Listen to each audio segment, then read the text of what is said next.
Bam! There it is. I need a dramatic sip of coffee. The cat loaves. I know. They're all over the place.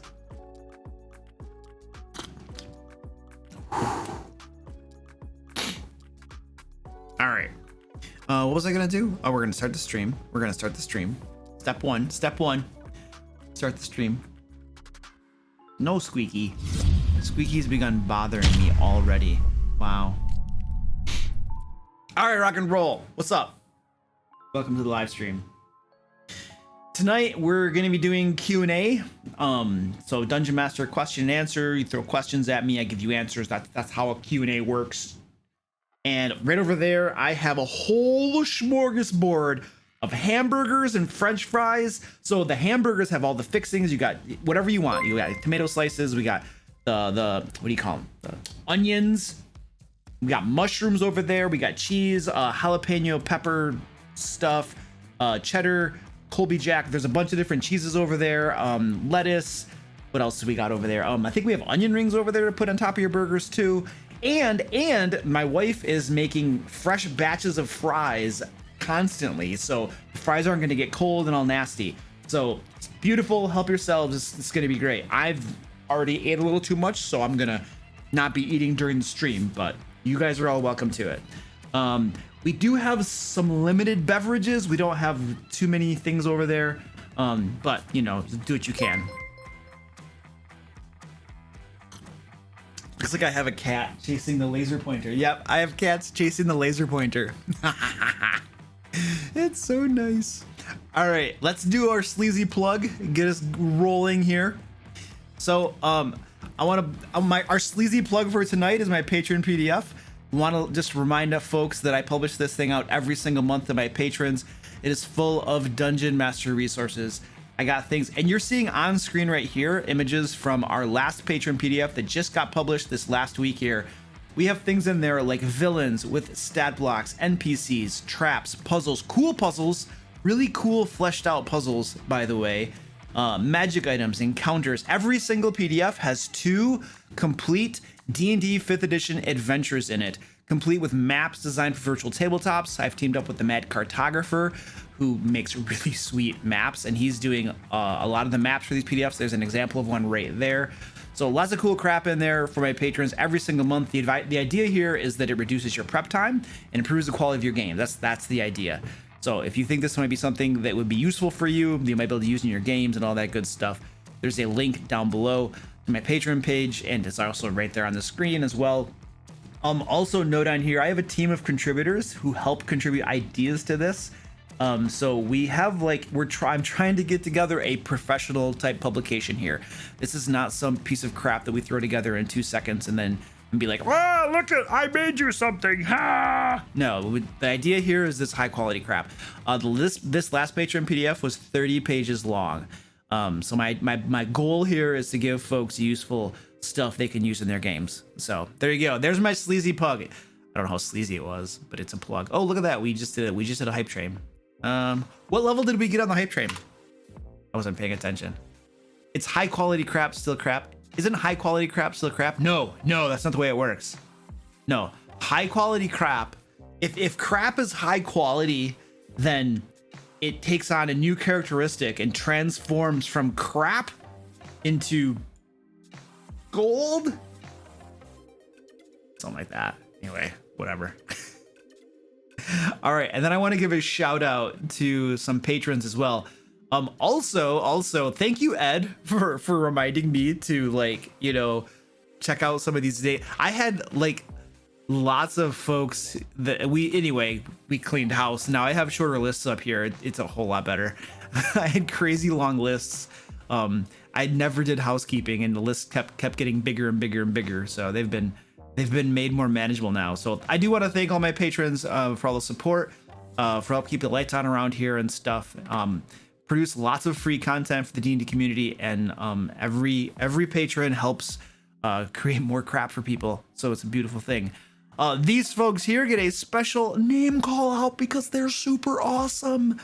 We have Arutha, Beoban, Candy Sora, The Cow Says Moo, Dresna, Ed R, Emmy, Goliath Cleric, Jake L, James L, John H, Kezades, Kurt Y, Kiriako, Leopold, Lori Scott, Michael C, OND, Paul B, Penguin Butt, published author, Radiance Guardians, Robert W, Rock and Roll Joe, Ron H, Ryan, Sakura, Simon, Sophie M, Son of a Sofa Man, Tactical Tokens, Tim Black, Tony M, the old DM, the Pickle, who is staying up late just for this live stream, Theta Tag, and Threezool. Thank you, folks. Really appreciate it. All right, there we go. All the plugs are all, the names all done. Estrogen, thank you so much for the tier 1. Really appreciate that. And Thandal's Shadow, thank you for the Prime. Appreciate that. All right, rock and roll. Woo! All right, now we're gonna start Q&A. We're gonna start Q&A. So throw questions, I'll give you answers and stuff. It's beautiful. Any tips for running the town of Vallaki in Curse of Strahd? It has so many things going on. Where do you point your characters first? Holy crap, you have no idea, dude. Well, actually you do, you're asking the question. Dude, the town of Vallaki is a hot, sloppy mess. Here's the thing. There's a lot of cool stuff in Vallaki in Curse of Strahd, lots of cool stuff going on, and that town and the adventure or adventures that you run in it, because there's lots of plot hooks potentially in there, can be really fun and really cool. But the town of Vallaki in Curse of Strahd was really designed to be, it's a very sandboxy town in the sense that there's lots of different things going on, and the biggest thing with Vallaki is that the module doesn't really give you any guidance whatsoever on how to actually run that town. Like, the module gives you a layout of the town. It explains all these different things. It explains how the mayor's, has these festivals. There's, people are arrested for, what do they call it? Unhappiness, like divisive unhappiness. I forget. They have a term for it. But people get arrested for not being happy. And then you have like Lady Watcher, who's really wants to run the town and get rid of the mayor. Malicious unhappiness. Thank you. Yes. So there's lots of really cool things going on in Vallaki. But the module gives you practically zero guidance on what to actually do when you get there. You got the bones that are missing from St. Andrew's Church. But so there's this big mishmash of stuff. And the Dungeon Master really has to figure out, what the heck do I even do with this? So in my opinion, that part of the module has tons of potential, tons of cool stuff. And I ran it for my players recently, and I think it was really cool. We had lots of fun and stuff. But the people who wrote it kind of just gave you a plate of mishmashed stuff that doesn't have any guidance, doesn't have any real order to it. And that's up to the Dungeon Master to put that in order, to make it make sense, to give plot hooks to your players and stuff. And haven't answered your question yet. I'm getting there, which is an unfortunate way to write that part of the module. It's like so much potential, and yet they don't give the Dungeon Master a whole lot of guidance at all about how to run Vallaki. So that is the fault of people who wrote that, obviously. But the modules can never be perfect. There's always going to be something wrong with them, and there's always going to be some element to a module that you're going to have to flesh out and tweak on your own. And in Vallaki, that's very true too. So what I basically did is I examined the village of Vallaki, and I decided as a Dungeon Master which parts of it I thought were cool that I wanted to emphasize to my players, and I decided to run a sort of political mini game there, or not it's not a political campaign, political sort of adventure there. What I decided to do was to emphasize the fact that Lady Watcher is trying to supplant, what's the name of the mayor there? The burgomaster, I forget his name. They always have these weird names that I can never remember. But Lady Watcher is trying to supplant the current burgomaster. If anybody knows the name of the current burgomaster in Vallaki, maybe Ed, please throw it there so I can talk like I actually know what I'm talking about. Valakovich? Oh my gosh. We're gonna call him Burgomaster V. So Lady Watcher's trying to supplant Burgomaster B. And to do that, what I had done is I created this machination by which Lady Watcher is actually responsible for the stealing of the bones from St. Andrew's Church.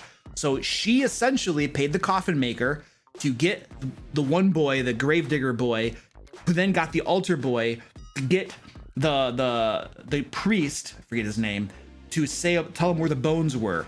And then, you know, one thing led to another. The coffin maker ended up with the bones, gave them to Ernesto or something like that, Lady Watchter's spy guy, who then planted, I'm just telling you the details of how I fleshed this out and set things up to actually make it an adventure for my players. Then the spy took those bones and hid them up in the burgomaster's house. And then when this whole problem with the bones was revealed, Lady Watchter had her sons plant the idea with my players characters, that the the bones was the problem, that the bones were missing and the town was in trouble. And the idea, what Lady Watchter really wanted, is she wanted to frame the burgomaster for the stealing of the bones, so that if horrible ill, such as vampires attacking or something, befell the town, the burgomaster would be blamed. Or if somebody, like an adventuring party, found the bones in the burgomaster's house, her hope was the adventuring party with weapons and stuff might end up wiping out the burgomaster, wipe out his, maybe, what's the name of the guy with the demon hand? I forget his name. The demon hand boy. Ed, who's the demon hand boy? The burgomaster's lackey. I forget his name. You gotta help me out, man. I'm not good with names, apparently. Isaac, thank you. So Lady Watchter wanted the adventurers to like either implicate the burgomaster and get him in trouble politically, or perhaps even ousted as a burgomaster, or just storm his compound and just wipe them all out, like murder, right? And so Lady Watchter was manipulating these events.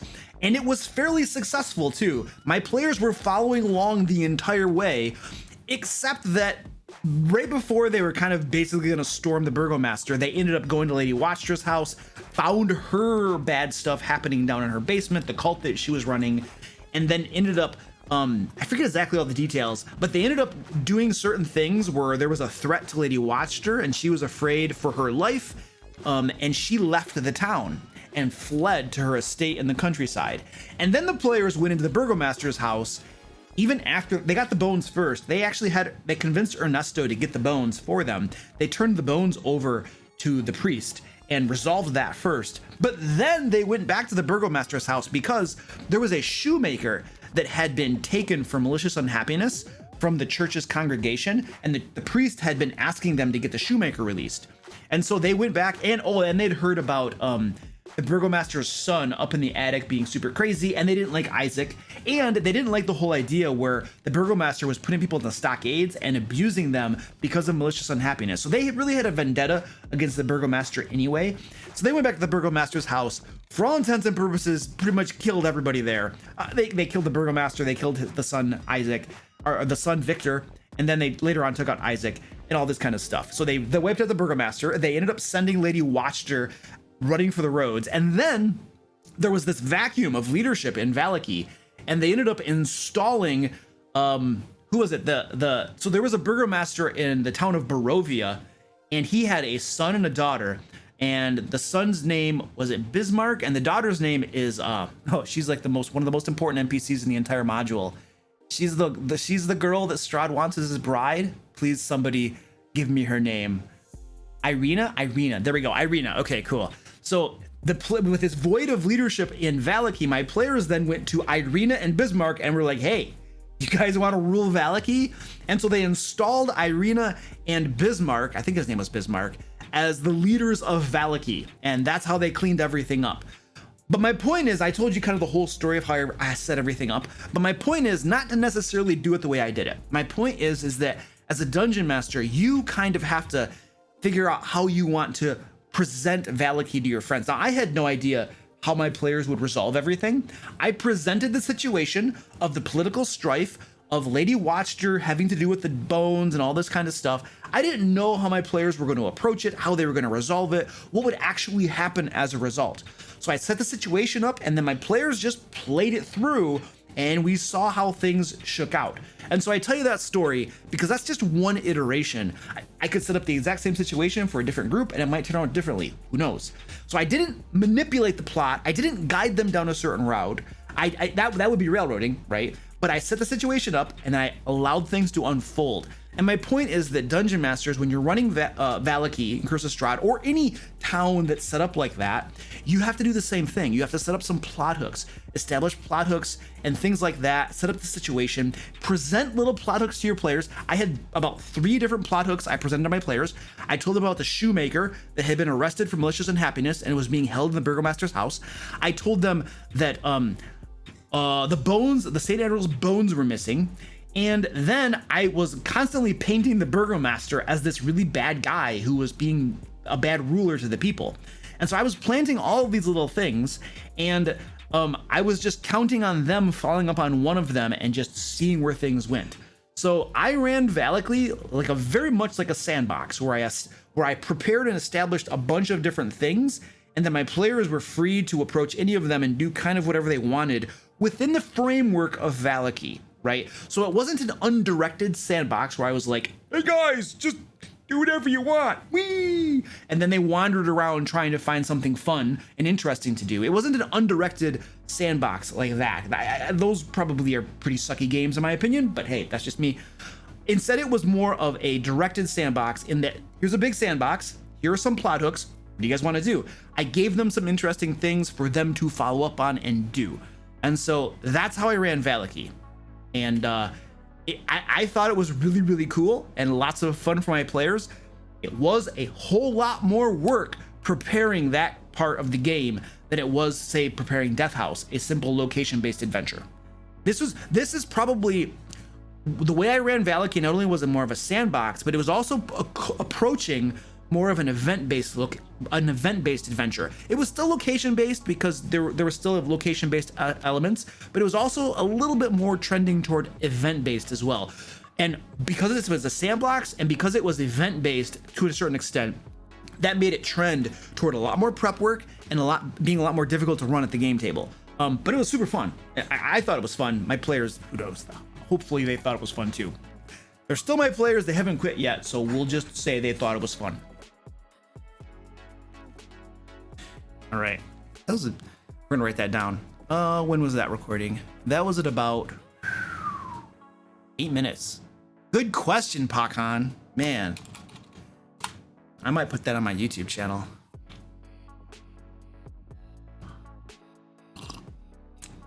Oh, whoops, that's the wrong one.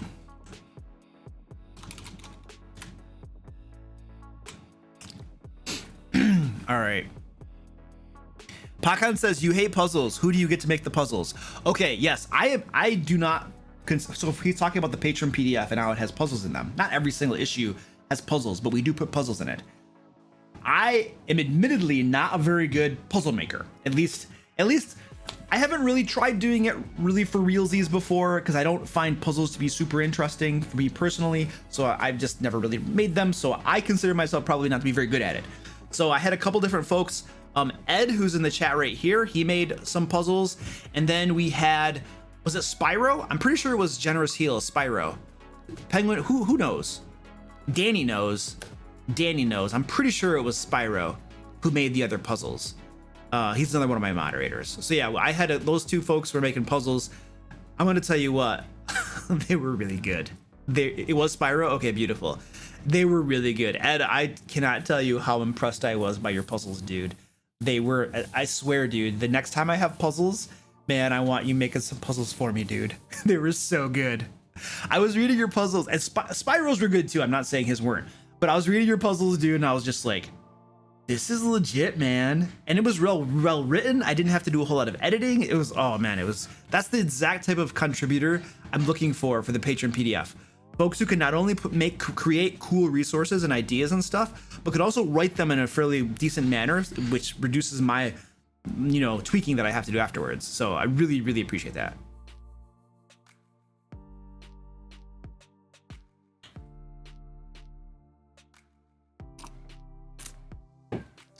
Divine Apathy says, how do you handle services available to PCs in a town, blacksmith, inns, etc.? My players have a very, if you don't tell me it's there, it's not their mentality, which makes improvising shops I missed impossible. Your players need to open their eyes up a little bit. They need to stop relying on the dungeon master to hand feed them, like, here's your applesauce, open wide. Like, that's not, no. Like, they have to ask and take some initiative. Like, they got to meet you halfway. You can't just be like, all right, guys, here we go. Let me read the list of all the services available in this town and all the shops, just in case. No, dude, they need to ask if they're looking for something. I assume that when you're in a large, my players mostly know this too. When you are in a large city like Waterdeep, for instance, pretty much all services and things are available. You just say, hey, I need to go buy some armor. Okay, cool. The prices are exactly like they're listed in the player handbook. Boom, we're done. Sometimes we might actually role play going to the shop if there's a certain situation, but most of the time we don't role play shopping situations unless we're in a small little village or something, and the idea is to introduce them to the village, let them get to know some folks, have some cool stuff happening. But yeah, your players got to meet you halfway, dude. Like, they can't just have you spoon feed them stuff. You can't, you know. So I mean, I'm being kind of like blunt and severe about it in my explanation to you. You don't want to like talk to them the way I'm talking to you, you know, but you got to encourage them, you know, to take the initiative, to ask questions and things like that. And they just, that's kind of they have to meet you halfway, dude. You can't do all the work, man. all they gotta do is ask you, man. I agree. Shopping can be lots of fun. This is a story. This was for my Hand of Light group. Actually, it was before they TPK'd, so they were known as... No, yeah, they were Hand of Light. After they TPK'd, they became Manus Invictus, but before they TPK'd, they were Hand of Light. And one of my players, Anna, was playing a... what was her... I think Donna. Was it Donna? I think her NPC, or her character's name was Donna.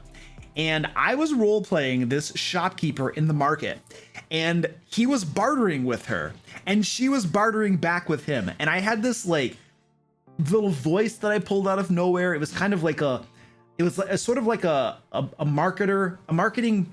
Imagine Aladdin, the movie Aladdin, and somebody from the market. They had this like certain voice and accent, and I can't even reproduce it now. But in the time I did it, and it was amazing.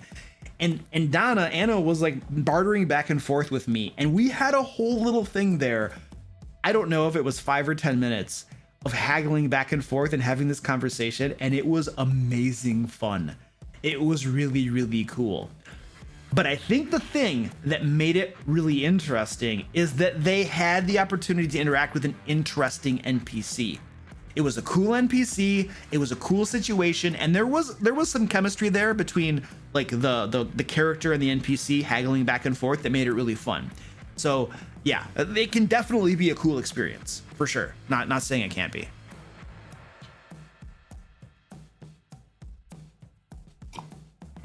Dude, sometimes the best names are the dumb little ones you pull out, and they're just like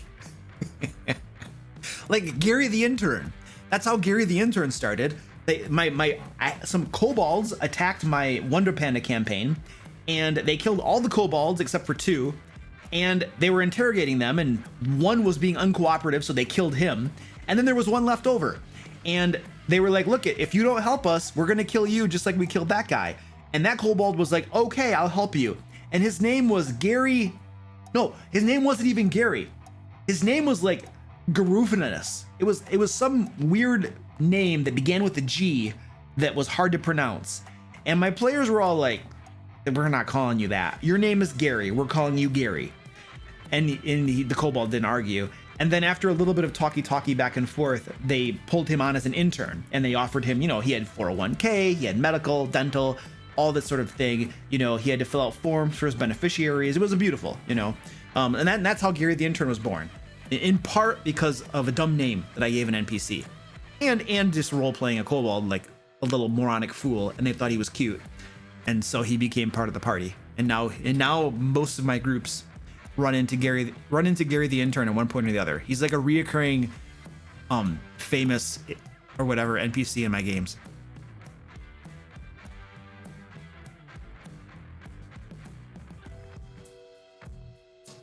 Zachary says, do you use random encounters? Yep, I do. They're not always random though. Sometimes they're planned random encounters. We call them random, but Luke has something in mind that he wants to use, and that's what I use. It's an opportunity to use monsters that don't necessarily fit into your campaign and that you wouldn't otherwise use, but you think are cool and you want to use. And that's a perfect time for have them come up in a random encounter. How do you handle them? I created some that I think will add some flavor to the region or adventure. So I want them to have a chance of happening, but I don't want them to be too much. But I'm also worried if I do it strictly randomly, that might be skipped entirely. I'm trying to find a balance where I still keep the feeling of them being spontaneous. Here's the thing, it's smoke and mirrors, dude, smoke and mirrors. Your players have no idea if it's random or if it's planned. They have no idea unless you tell them. And do not roll back the dungeon master screen. I think I just did a video on this. And one of my points was, don't show them what's behind the screen. Don't tell them that your random encounter isn't exactly random. Now I kind of screwed myself over because, you know, I do these live streams and videos and stuff, and my players, a lot of them watch them, and so they kind of know what Luke does. So don't do like I do. So it's smoke and mirrors. Your random encounters can be planned encounters that you knew were going to happen because you thought they would accomplish things. Like you mentioned, you want the flavor. You think it's going to be cool. It's something you want to do, you know? So cultivate the game experience for your players. They're traveling from point A to point B. You roll some dice to see if there's a random encounter. Oh, there's a random encounter. And then you roll some more dice on a table and oh, this is the encounter. And guess what? Before you ever rolled a single die, you had already decided that when they went from point A to point B, that this thing would happen because it's something you had planned to be cool and awesome for your group. The smoke and mirrors is that you're still rolling dice and it feels like it's random, but it actually isn't. Now, you don't have to even make it appear random. You could have it appear planned. I kind of like the idea of still making it appear random so that the players are like, oh, are we going to get there? Is something going to happen? What's going to go on? You know what I mean? But most of my random encounters get planned out. And even if there's a table, so let me show you something. I'm gonna pull up some random encounters that I made for my Ancient Dragon game. And I want to show you something that I did. And let me pop over. Is this my Ancient Dragon? This is my Ancient Dragon game. So if any players are here, then you should close your eyes. So this is one note. This is where I keep all my notes. And I'm gonna go over to random encounters and points of interest. So here is level 5 through 10 random encounters that I made. I'm gonna zoom in a little bit. It's kind of. So here, if they're in Waterdeep, here are some random encounters right here that I could roll on the table. And here's the thing too. I like to put a little bit of story and context around these random encounters. I've actually already used this one, and I didn't even use it in the city. I planned it when they were traveling. So, and then if they're in the countryside, here are some more random encounters I've made up. These are things I thought would be cool. And you will notice there is some story and context behind them. This is something that when you look at the random encounter tables in, what is it? What's that book? Xanathar's Guide to Everything. I like those tables, but they don't give you any story. They don't give you any context. It's just a listing of monsters. So when I create my random encounters, I put some story, some context behind it to give the dungeon master a little bit of guidance in how this random encounter comes across their players. So when I write this for my own game, obviously I do the exact same thing. And then now here's the thing, I might roll randomly on these tables. I might just pick the one that I want to use. The other thing that I do too is I create some things called points of interest. This right here it's kind of a random encounter, but it is a little bit beefier than a random encounter. So one thing that will at some point happen when they are traveling outside of Waterdeep is they're going to come across this Morkoth Isle. It's a large island of land floating in the air. And it's a Morkoth, which is from the Volo's Guide to Monsters on page 177. And it's basically I think it's a creature that floats. This island belongs to a creature that floats through the different planes of existence, collecting treasures and stuff. And so there's a whole like cave complex and stuff here. And these are all the notes that I wrote out about it. The day that my players actually encounter this, this is probably all I'm gonna have prepared, and I'll just improvise whatever happens to happen. I have some encounters already made that they can run into and stuff like that. And if they actually go in here and get to the treasure hoard, I will just roll on the table right at the game table while we're playing to determine what they actually find. So this is like a point of interest. This is an encounter that's a lot more fleshed out. This is actually an entire adventure. This would probably take them about 1 or 2, maybe 3 game sessions, depending on how deep they go, to actually do this. So this is something else that I do as well. I haven't used this idea of points of interest a whole lot, but it is something I have in my back pocket that I'm looking to implement and stuff. So there you go. There's some information for you.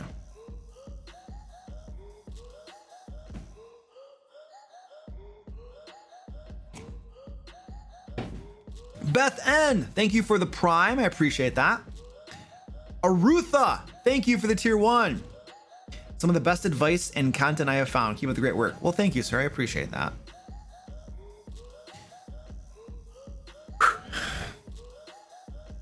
Big Tiger Man. I love that. How do you balance when a PC does something cool versus the roll of the dice in terms of succeeding? Is it okay to fudge the DC? What do you mean fudge the DC?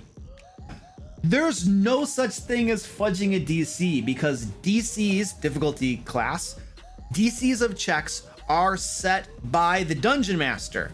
And in many cases, the difficulty class is set by you on the fly during the game session. Do you think that every time I run an adventure, I have the DCs for breaking down doors, picking locks on doors, convincing an NPC to do something? Do you think jumping over a pit? Do you think I have my cat is biting me, Squeaky, what a butthead. Do you think I have the DCs for everything, like, planned out in advance? No way. No way. That's nuts. That is crazy. You can't do that. What you do is when a player declares they want to do something, you determine what the DC is on the fly right there based on the situation and stuff. So you could easily say, if they have a cool idea and they're going to try something, you could easily say that because of what they're attempting to do and the manner that they're attempting to do it, they have advantage on the roll, which, by the way, advantage is a super powerful game mechanic. Very, very powerful. Or you could simply make the DC lower, or you could do what I do sometimes. I don't even think of a DC. I literally don't even come up with a number. I simply ask my player to roll. They roll, they tell me what they got, and I will decide what happens based on their roll. If they roll an 8, well, I'm sorry, you failed. If you roll a 2, you failed in a horrible way, and I'm gonna describe how that failure is. If you roll like a 12, okay, I'll let it work, but with a drawback. Got a 15 or something? Okay, cool, it's successful. You got a 20 or above? All right, you succeed with flying colors. You don't even have to decide the DC before they roll. Use your brain, adjudicate things on the fly, cultivate the game experience, and make things interesting. You're not ignoring the dice rolls. You're using the dice rolls to inform the game experience you're trying to create for your players. So this is like, I want to say this is like next level DMing crap, but that sounds really stupid. But it's like, this is the sort of thing, you know, that you want to work yourself to be able to do, you know, as you run the game, as opposed to having a list of DCs that you have to stick to and that you prepare before the game starts. Or the next level is deciding a DC before they make the roll. But after that is, let's see what they roll, and then I will decide what that result means in the game.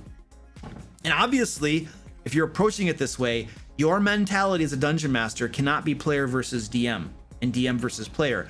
Your mentality as a dungeon master needs to be, we are all here to have fun together, and I want to do my part to make sure this is a fun, enjoyable game experience for my players. So I'm not against them. I'm presenting challenges to them. I want them to win, but I also want it to be a challenging game. So you got to have the right mentality if you're doing this sort of technique. Otherwise, you can easily just screw your players over and nobody will have fun. So there is a proper way to do this, right?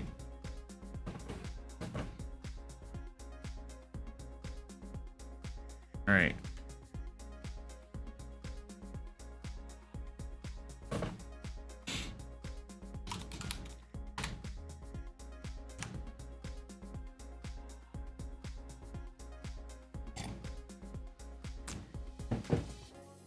Does anyone else have players ask the DC? I have some who want to know. I never tell them that. No! That is an example of rolling back the screen. You don't do that. You don't get to know the DC. Now, here's the thing. Sometimes I will tell players the DC of things like spells, the saving throws, but it's to make the game go a little bit faster. If I have 5 players who are making saving throws versus a fireball, I'm just gonna say it's DC 15, you guys. All right, if you get a 15 or higher, you made your save. And then I'll just go through, did you make your save? Did you make your save? Did you make your save? So when I do stuff like that, it's to make the game go a little bit faster. But if they're trying to like jump over a pit or climb a wall or pick a lock, I'm not gonna tell them to DC. But usually it's only in the cases of spells. Sometimes I'll tell them a monster's armor class to make things go a little bit faster. Once they've attacked them a few times and get a rough idea, then I might do something like that. But I'm not gonna tell them the DC of most things. And if I do, the motivation is gonna be to speed things up, as opposed to, you know, because, you know, what's the harm? It's like, okay, everybody knows the spell DC. The save DC is gonna be between 13 and usually around maybe 17 or 18 if you get really beefy high level monsters. You know it's somewhere in there. You know what I mean? So, I don't know. Yeah, and if they ask, if they're like, I need to know the DC. No, you don't. I'm not gonna tell you, dude. No, I'm not telling you. You don't know. I reply, you don't know. Yeah, just say you don't know. Yeah.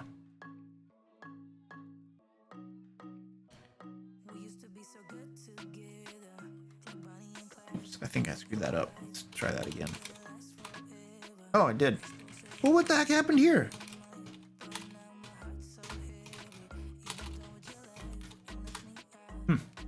Oh well. A TPK running Rime of the Frost Maiden. Imagine that. I can't imagine how you possibly got a TPK running a Rime of the Frost Maiden. I'm pretty sure somebody did a video on Rime of the Frost Maiden where they had a little bit of a rant about how insanely overpowered almost all the encounters were. Pretty sure there was a video about that. I might even know the guy who made that video. All right, Shortchan? What's up, dude? You're running a game. I am. And things are going well, except a couple of characters get more limelight than others because of dice rolls. It happens. Like one character rolls okay because they make rolls so they don't die, but they always fail when they try to do something cool. Yep, it happens. This is over multiple sessions or campaigns and no one's cheating weighted dice or anything like that. What would you do so that the character with the underperforming dice actually gets to be the bad person they want their character to be? I'm not gonna like influence dice rolls. I'm not gonna be like, well, you always get low dice, so I'm gonna make you be a little bit cooler or better or something. I feel like a lot of the things, like, dice rolls influence the game, but they're not the end all be all, you know? So like, maybe they declare their, okay, so if your goal is this player is feeling kind of let down because he has cool ideas and stuff like that, but the dice are always against him and he gets screwed over by the dice. All right, and you want to encourage him and give him a win. There's nothing wrong with that. There's nothing wrong with that, and the motivation is pure. So don't ask for a dice roll. If he declares he's going to do a thing, maybe just sometimes you don't ask for a dice roll. You don't have to. There's nothing saying that when the dude wants to jump up on the chandelier and swing down and drop kick the guy in the face, that like you have to ask for a dice roll, an acrobatics check or something. You don't have to.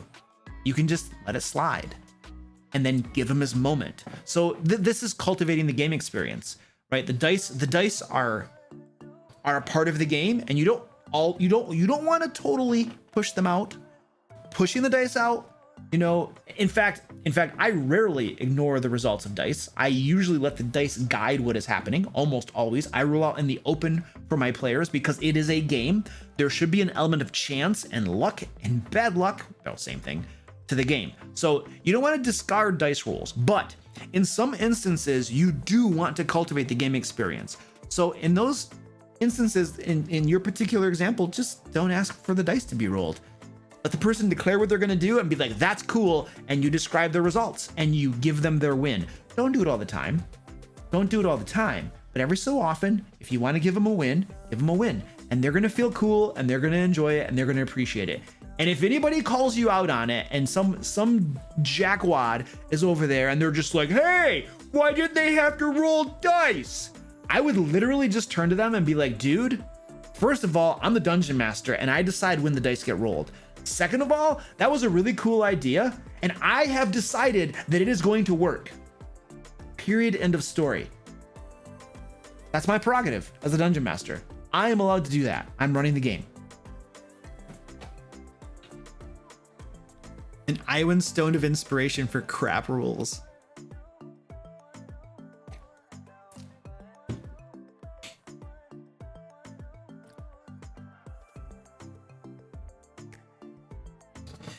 What is your Curse of Strahd group schedule? I want to catch the streams. By the way, I can't help to love Varys. That guy is my spirit. Dude, Varys is cool. I like him. Dude, I like all of my players in that game for different reasons. They all have different strong points in their role play and stuff. So they're all really cool. But yeah, Varys is good.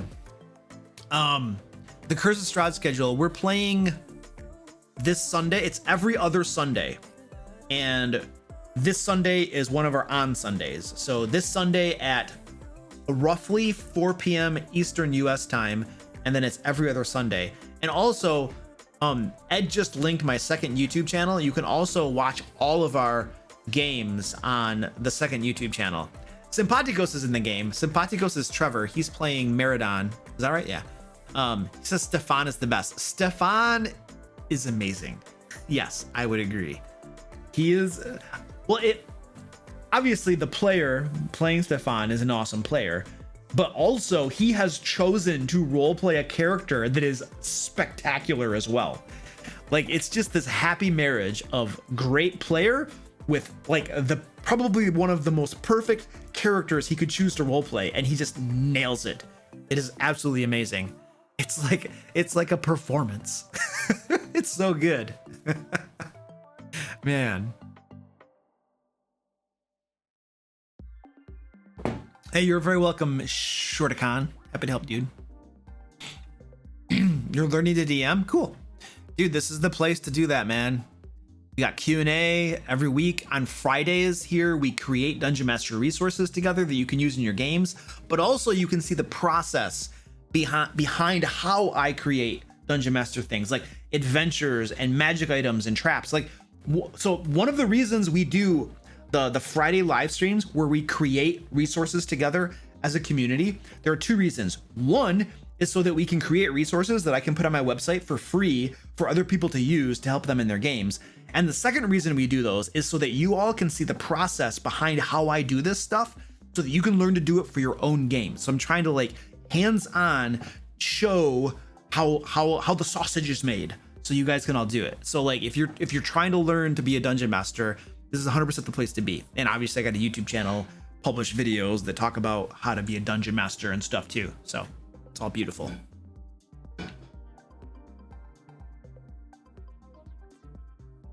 The Curse of Strahd games are lots of fun. Yes. They're lots of fun. Penguin Butt's back. Hello. Ed Robinson says, correcting Luke's pronunciation just makes him pronounce things worse. Ed knows me. I will triple, double, quadruple down, dude. The moment, oh, you guys want to know what was the most recent thing? Somebody corrected me in one of my videos. I said, I was saying the word always, but I was pronouncing always. So my colloquial dialect here where I'm from, we don't say always, we say always. We say always. That's just how we pronounce it. And so in my video, one of my recent videos, somebody was like, always they were making fun of me, and I saw that. I laughed and stuff, you know, and I was like, okay, all right, I will intentionally say it wrong from this day hence. That is my pledge to you. I didn't say anything to them, but in my mind, I'm just like, okay, I'm gonna double down on that. Always.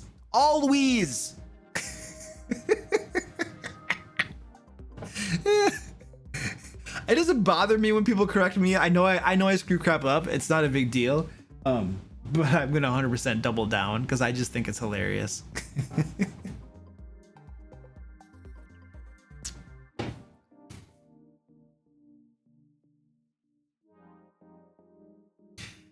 Apollo says, do you have any good tips for how to start off campaigns, like getting the players to all be together?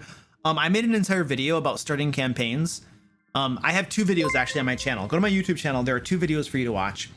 The first one is basically starting in a tavern. It says I think the title is something like start your game in a tavern, and then the second video is don't start in a tavern. I think I did 2 videos on it. And there's a bunch of ideas in there for how you can start your campaign and get your characters to come together. Maybe it was just one video.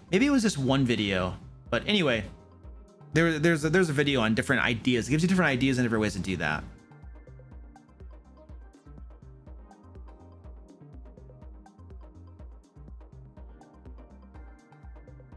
He is fine with, yeah, so Sympathicos is answering a question for me.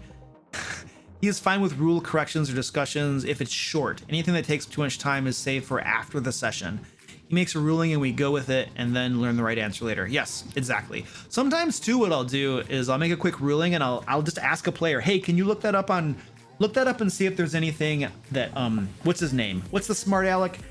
Who does all the Twitter tweets about DM rulings, but is always kind of a little bit snarky and like condescending about it? Who's that guy? What's that guy's name? Crawford. Yes, thank you. Yeah. So yeah, Jeremy Crawford will do little tweets that go on like a Sage DM Sage place or something. And so sometimes I will ping a player and be like, hey, can you just look that up really quick and see if Crawford said anything, and then get like a ruling on it. Sage advice. Yeah, there we go. Cryptic tweets. His tweets are the stupidest, worst tweets in the world. And a lot of times they're condescending, and I'm just like, dude, one. Speak in plain English. Like the reason we're tweeting at you to begin with about a rule clarification is the rule isn't clearly understandable, or there are different rules, or somebody has a confusion about it. It doesn't matter. So if we're confused and we're asking you, would you please tweet back at us in common English? Not undercommon, not draconic. Let's go with common. And the second thing is, why do you got to be condescending? Like seriously, dude. Like, not everybody is an expert rules person. Like, just treat us like we're cool, you know? Be nice to us and be happy, you know? Dude, like, people are tweeting at you for rules clarifications. They look at you as an authority figure who can help them. You don't got to be all like snide about it, dude. Just be like, give me a rule clarification. There you go. Whee! Have a happy day. It's annoying. It's not the way to treat people. All right, I'm sorry. I'm done. What does LMBO mean? What does that mean? I gotta look that up. What does that mean? Laughing my butt off? Oh, okay. I Googled it. Well, I was waiting for you guys to tell me what it means. It's a censored version, so Penguin doesn't murder anyone. Oh, yes. Dear Penguin Butt, we love you.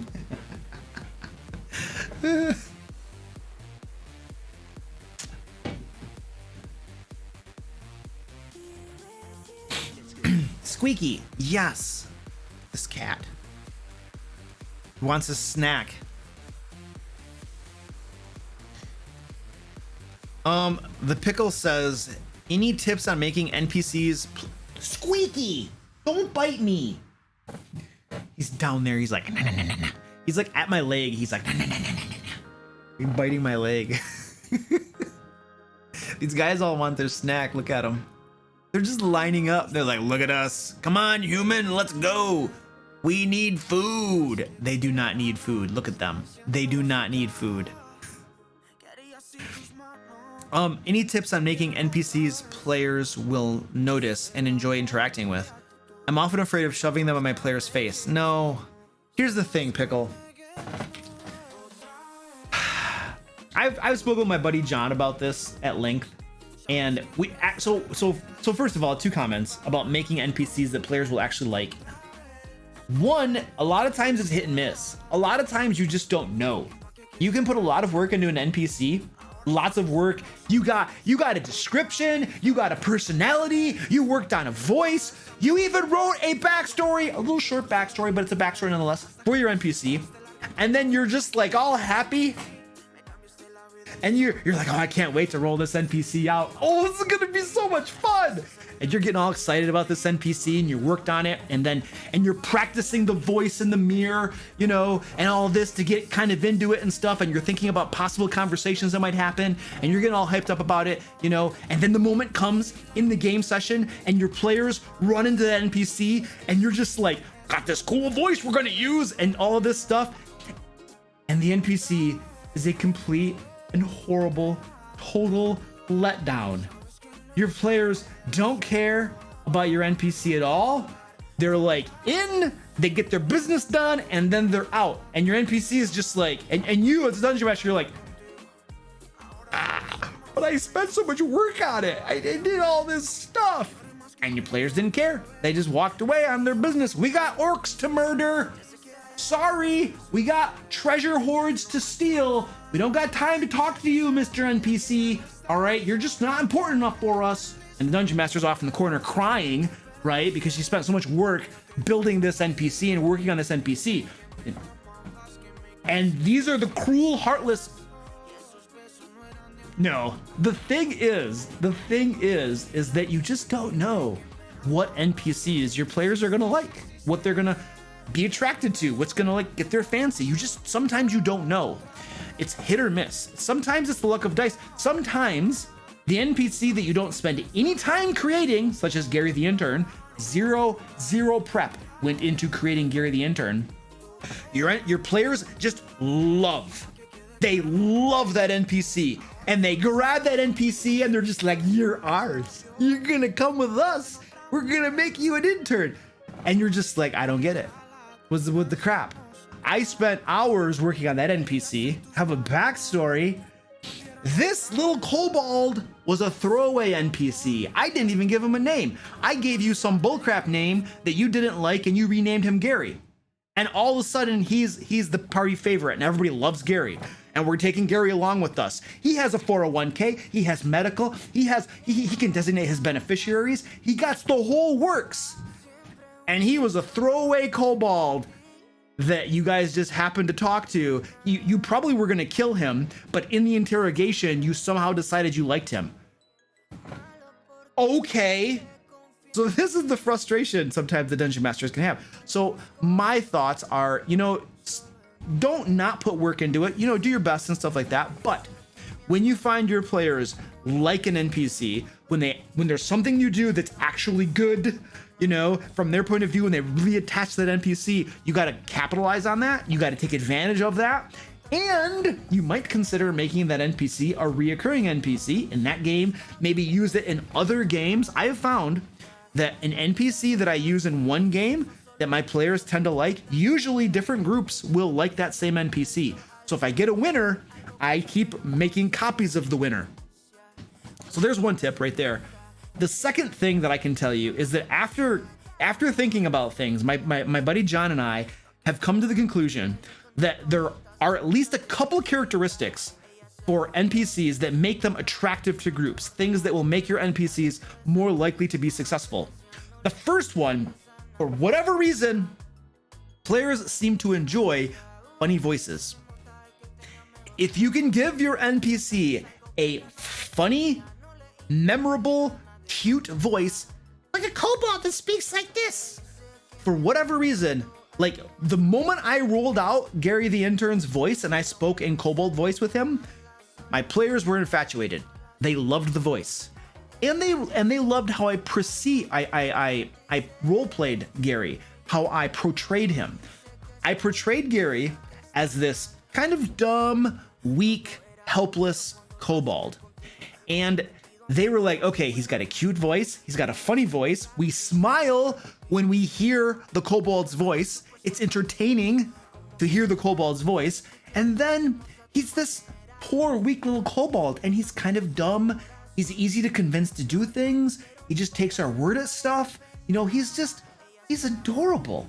He's helpless, he can't really do a whole lot, he's got this cute voice, he's adorable. Let's just adopt him and take him along with us. So we have found that two characteristics that we have found, at least, that usually helps make an NPC a party favorite is a funny, interesting voice, trending toward funny and humorous, and also being maybe not too powerful, kind of helpless and kind of weak. If you put those two things together, you usually get a successful NPC that, well, at least an NPC that your players like and that your players want to interact with. Now, I'm sure there are lots of other combinations out there, things that would make NPCs super successful and stuff. I haven't found them yet. I can just tell you what I've learned thus far. And I hope that's somewhat helpful. But when you find something that works, that's when you got to stick with it, right? And then you jot that crap down, you remember that stuff so you can replicate it in the future. So there you go.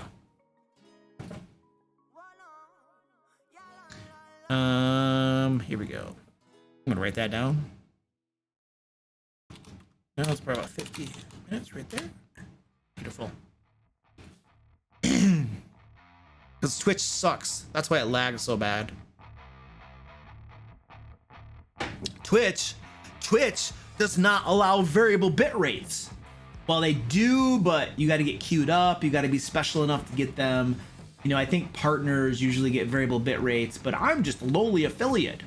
So I kind of might get sometimes variable bit rates, but usually I'm running this right now at 720p, which means, and I'm not even doing it at 1080. I could do it at 1080, but then lots of people will be lagging. But basically, if I run my stream at 720, you all got to view it at 720. Over on YouTube, they have variable bit rates for everyone. So if your phone or your internet connection can't handle 720, it'll bump it all the way down to like 144 or something. So YouTube world, variable bit rates, very, very cool. Twitch is like, you know, I don't know, 20 years in the past or something, you know. It's really pathetic. So yeah, that's why your stuff's lagging. Twitch sucks.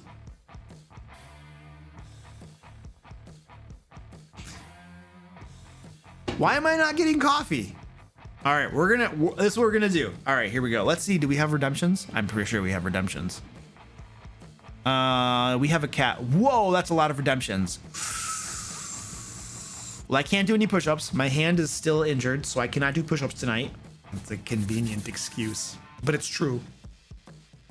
But we're gonna do a cat strike. We're gonna do a cat strike, and I'm gonna get some more coffee. And then we will continue to do Q&A. I got a spreadsheet full of stuff. I'll get to your questions. Here we go. This is the sponsor of the stream. Why would they sponsor the stream? They're getting free promotion every single time I do this. Why would they pay me? They know I'm gonna do it anyway. Let's go to the right. Here we go. Look at them. Look at them. Look at these guys. Woo-hoo-hoo.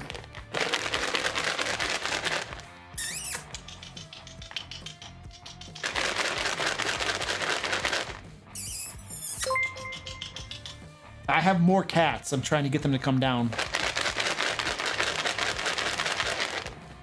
No, this might be all we get.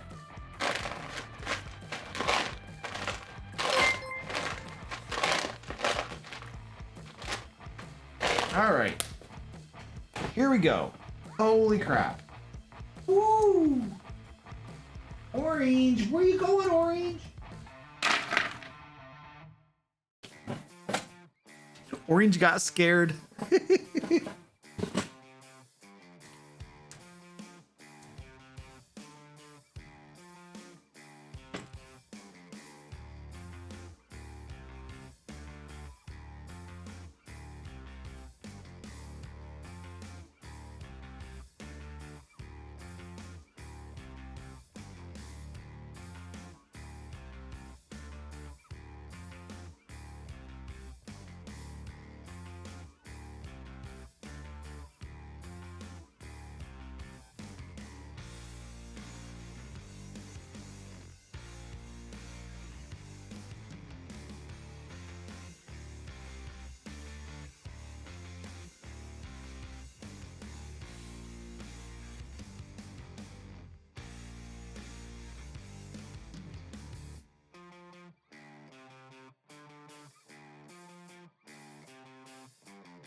Oh, baby. Whoo! Hey, class, what's up, dude? How you doing?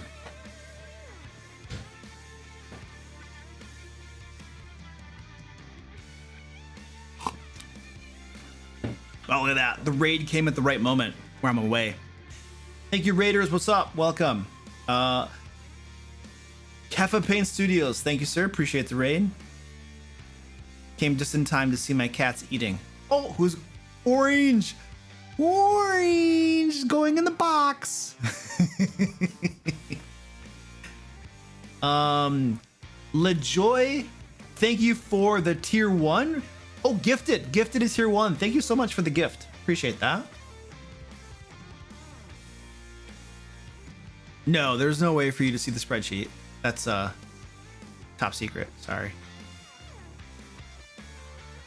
It looks like it adds 100 pounds to the cats. What, the camera? The camera adds 10 pounds to the cats. Oh, man. I've seen fatter cats. One was mine. Yeah.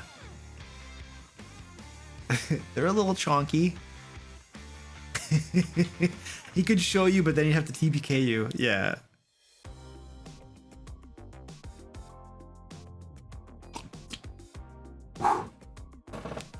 Oh. All right, let's see. The cat strike. The cat strike is done. Hey, Megan's here. Hey, what's up? Well, she was toward the beginning, at least. I'm going to reject all of the push-ups because my hand is not feeling good. Order a cat. How are we getting multiple? Oh, shoot. Oh. Must have forgot to do those. Reject that one. We got the cat strike. We got the cat trip. Okay, make Luke rant. All right, beautiful. I'm not doing push-ups, Dan. My coffee cup never looks like it's 100% full. Yeah. Hot Mitts, thank you so much for the tier 1 gift. Appreciate that. You've gifted 14 subs in the channel. Very cool.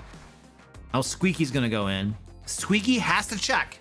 He has to make sure that nothing was forgotten. I guarantee you he's gonna go in that box just to make sure. Come on, Squeaky. Don't let me down. Come on, Squeaky. Make me look like a prophet. Come on. Yeah, look at that. Look at that. I told you. I am so good. He's just going in there. There's nothing in there. There's nothing in there. Man.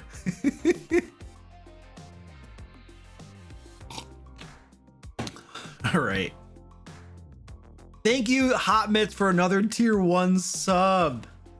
You're up to 15 now. Oh, she's on the board too. Woo! Look at that. She's the #1 gifter right now. Nice. There we go. Go back to this bad boy.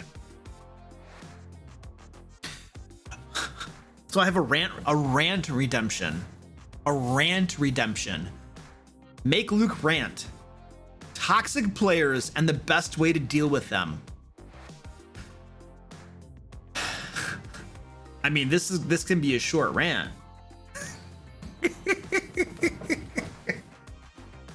So I don't know exactly what you mean by toxic players, but I'm gonna have 0 tolerance for a Wang Rod. A toxic player who is ruining the game and ruining the group gets 0 tolerance from me. I will not put up with it. I will not watch you drive all of my good players away from the game so that I am left with one horrible toxic player in my group. Like, that is not what I want to have happen. So, I will, if I have a bad player or I have a player who's doing things that are undesirable at the game table, I will talk with them. We will have conversations. I will try to tell them, this is what you're doing. These are the effects that it's having on the game that are undesirable. And this is the action that I'm requesting you to take. Either do X, Y, and Z, stop doing this, blah, blah, blah, whatever. I will have the conversations. Sometimes I have multiple conversations with problematic players. So I will give them their fair shake. I will give them their fair chance to correct their behavior and become a productive member of that gaming group. But once fair shakes and fair chances have gone by, there is the time and the moment where you must simply say, boom, we're done. Goodbye. Go on your way. Find a different group to ruin. I am not going to continue putting up with this behavior, trying to talk with you to see no improvement. You are decreasing the amount of fun that we are having, and nobody here is having fun because in fact, when you don't come, our games are infinitely better and everybody's happy, and then you show up and it's like, ugh. So we will no longer proceed like that. You will leave. We will have more fun without you being here, and I will not through my inaction allow you to drive my good players away, because this is what can happen. This is entirely what can happen. If problematic players, well, let's call them toxic players, are not dealt with in your gaming group, not only do they decrease the fun everybody is having, not only do they give you headaches, not only do they perhaps make you not even want to run the game because of this player and having to deal with their crap, but they can drive the good players away. Some of your good players, the ones you like, the ones you want there, will be like, peace out, suckers. I'm out of here because of that dude right there and his toxicity. So if that is tolerated and you allow that toxicity to sit there and persist, then you could end up without a gaming group. So somebody's got to take care of business. Now, traditionally, that's the dungeon master. And like it or not, it's kind of what you're stuck with. They are viewed as the leader of things. And so my position as the dungeon master is I take responsibility for that stuff. And if I have a toxic player, I do what I need to do to try to remedy the situation. And if not, say goodbye to them. So I don't know what that's a rant about or how good a rant that is, but I can tell you that I do not tolerate that horse crap. You know, I had a player that I tolerated far too much recently, and eventually he had to leave. Squeaky just puked. Come on, Squeaky. He ate all the treats, he got all happy, and then he goes and throws it up. That's great. Thanks, Squeaky. I appreciate that. So yeah, I don't appreciate players who bring the whole game down for everybody else. I've twice in the last few years that I've been running the game had to ask players to leave. And every single time, the next game session, when they weren't there and everybody knew that they were gone, much better games. And you could just tell there was this palpable relief of everybody at the table because they weren't there. So yeah. Squeaky just wants attention.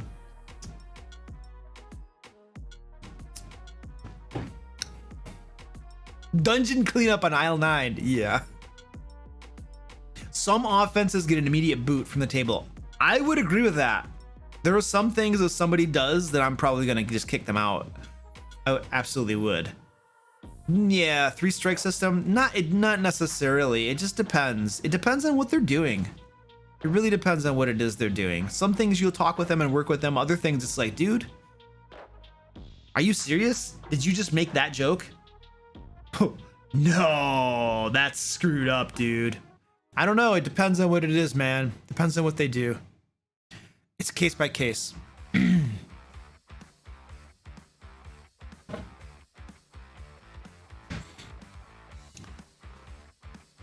Where's my thing? All right. We recently had to eject a player from 2 campaigns they were in. Red flags in both, but the line was crossed when they insulted the heritage of one of our players. Yeah, that's not good. They were even warned before it had to stop. Yeah, I don't know what that was. If it was like, yeah, if it was some racial crap, yeah, that would not be tolerated. Yeah. I gotta write this down. Hold on a second. Where was this? It's about 7:15. All right, don't fill that one in. Don't fill that line in. I'm putting stuff there. Thank you. There we go. My group had a guy who rage quit and he was not missed. Yeah, sometimes you have, here's the thing, the last guy that got removed from my group, like he was doing some stuff, we had conversations, and he did something in one session, and I had pretty much decided, okay, this guy's done. He's gone. I'm gonna have to talk with him. I'm gonna have to kick him out of my group. But he did all of us, including me, a huge favor. and he made my job a whole lot easier. Before I could message him and be like, dude, you're done, he messaged the group and said, hey guys, you know, I'm gonna pull out. And it saved me the trouble of having to do it. And it was the best possible thing. You know, I don't have to have that difficult conversation and play the bad guy. But the end result of his not being there is best. But here's the thing. I think he saw the writing on the wall. I think he could pretty much, I had spoken with him several times before. We had had conversations by email. I had met with him in person at least once to talk about things he was doing. Like, he knew that I was constantly talking with him about things. I think, and then there was the final moment where I literally ended the game early. Literally.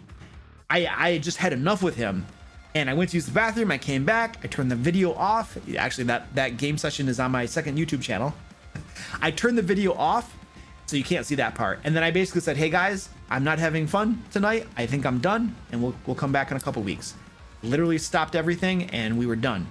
And he knew that he was the cause of that, and he knew that he had a whole backstory of causing issues and me talking with him. So I think that he saw the writing on the wall and was like, I am going to peace out of here. It's kind of like, she didn't break up with me, I broke up with her. That's basically the rationale there. So he pieced out and got out of there, and it was beautiful. I prefer it that way. But I'm pretty sure he saw the writing on the wall. So I didn't have to ask him, but I was ready. It was gonna happen.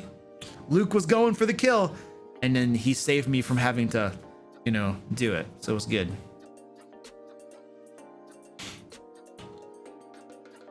Yeah, memes. Memes. Yeah, memes are outlawed on my Discord.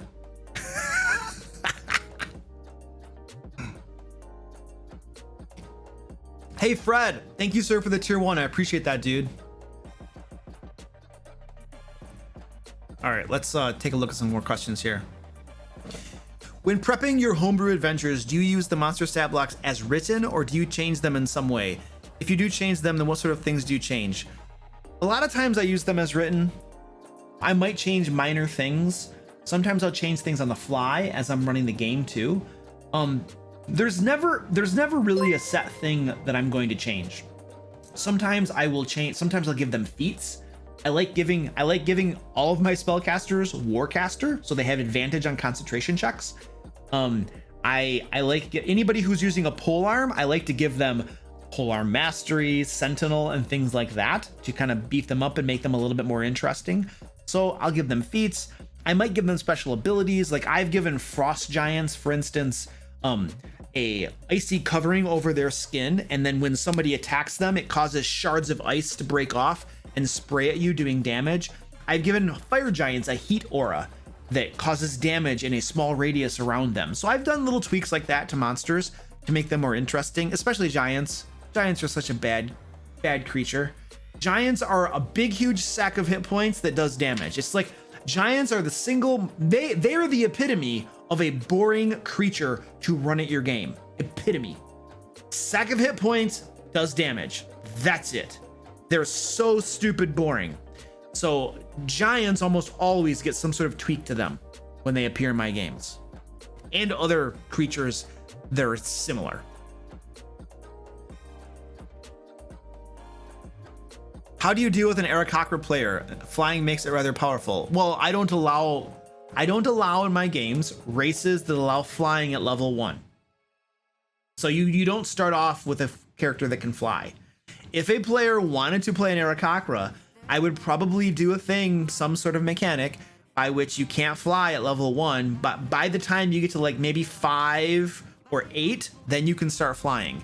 It's a super powerful mechanic, so I just don't go there. There is a reason that if you play an Adventurers League, they don't allow races that make you fly at level 1, that allow you to fly at level 1.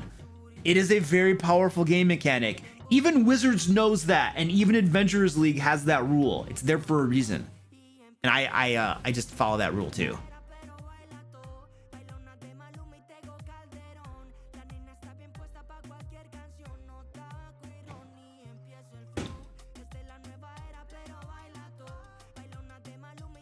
As a novice DM, I get hung up on figuring out DCs, especially on the fly, because I'm not sure if it's hard or easy, and I feel the books are vague on figuring it out. Can you give an example or two so I can have a jumping off point for myself in the future? So you do have to decide whether you want something to be easy or challenging for your group. And then basically you think about what level you're running the game for. If I have a group of level 2 characters, I know that most of them, if you're proficient in something, your bonus is going to be about a 4 if you're proficient. If you're not proficient and it's not even your class, something you're good at, it might be a 0. So for a level 2 group, I know that if I make the DC 12, then they have over a 50% chance that somebody is going to be able to do it. If I make a DC 15, now it's getting harder. Now it's getting a lot harder, and luck and dice rolls are going to play into it. So for basically, if I want something at a low level adventure to be easily accomplishable, then I'm going to make the DC maybe 10. If I want it to be a little bit more challenging, I'll go up to 12 or 13. If I want it to be really hard, it's 15. Once I get to the mid-level, all the DCs get bumped up a little bit. 12 is easy, 15 is a little challenging, 18 is harder because their proficiency bonuses are going up, their primary stats that they're pumping up through ASIs are going up. And so it really just depends on what level the group is and kind of how hard I want it to be. And then I adjust the DCs based on that. So that's kind of the guidelines that I use. I know that the Dungeon Master Guide or the Player's Handbook gives you set guidelines. It's like 5, 10, 15, 20, 25, and 30. And they say that 1 is easy, medium, hard, blah, blah, blah, blah, blah. But the level of the group also comes into play as well.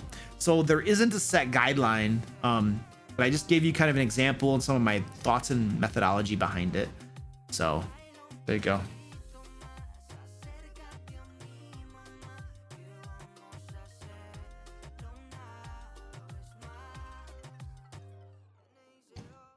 What are your thoughts on Wizards of the Coast direction as detailed in Unearthed Arcana in doing away with racial bonuses and options, which has been a staple of the game up to this point? It's their game. They're welcome to ruin it for like generations of players who like that idea. I feel like they have some political motivations behind their decision to do stuff like that, in all honesty. I think it adds a wonderful flavor to the game when your ancestry determines certain things and stuff about you. It adds flavor to the game. This is probably, yeah, there's some reasoning and rationale behind why they're making some of these changes. And yeah, so anyway. There's a big flaming rabbit hole right there that I'm probably best to avoid. They kind of did get rid of it due to Tasha's, but those are optional rules, so Dungeon Masters can throw them out like I have. They kind of already, they've paved the way for it. Yeah. I like the idea of your ancestry or your race giving you different bonuses and stuff. It's like it adds flavor to the game, Okay, so let's do this. All right. So your you can call it, Pathfinder calls it ancestry, second, or D&D calls it race. You're actually talking about different species. So it's not even a question of different races. They're entirely different species. So ancestry or species is probably a better description of what we actually mean when we're talking about elves and orcs and humans and dwarves. They're actually entirely different species. So when you say, okay, now there are no modifiers to being an elf or a dwarf or a halfling, and we're gonna take out the strength and dexterity bonuses, we're gonna take those out. Okay, so we're homogenizing things a little bit more. Okay, great. Oh, you know what? Everybody has dark vision now. Okay, even humans? Yeah, everybody has dark vision. Oh, okay. All right, cool. All right. Oh, Mask of the Wild, where you can hide behind light foliage and stuff? Yeah, everybody has that now. Oh, everybody has that? Everybody has it. Oh, okay. Okay. Oh, you know how gnomes get that thing where intelligence, charisma, and wisdom saves, they get advantage on those? Yeah, everybody has that now. Oh, everybody has that? Yeah, everybody has that. Oh, okay. You know how orcs, when they reduce to 0 hit points, they can go back to 1 hit point, you know, once per long rest? Yeah, everybody gets that. Oh, everybody gets that now. Oh, that's cool. That's fun. Yeah. Everybody gets all those different things. So you're the species that you are, your ancestry. Yeah, it's just everything's pretty much the same. It's all homogenous. It's all the same thing. Oh, okay. So what's the point of choosing? Oh, well, that's the beautiful thing. You can add flavor and depth and personality to your characters. Well, I could do that before. Yeah, but now, well, now you can choose the species that you want to play instead of the one that's best suited for your class. Well, I could do that before. I might not have a perfectly optimized character, but I could do that before. Yeah, but you see where I'm going with this? It's like, come on. Let's just make everything that distinguishes the different species in the game, strip them bare, and make them all pretty much the same thing. Obviously, I'm exaggerating to make a point.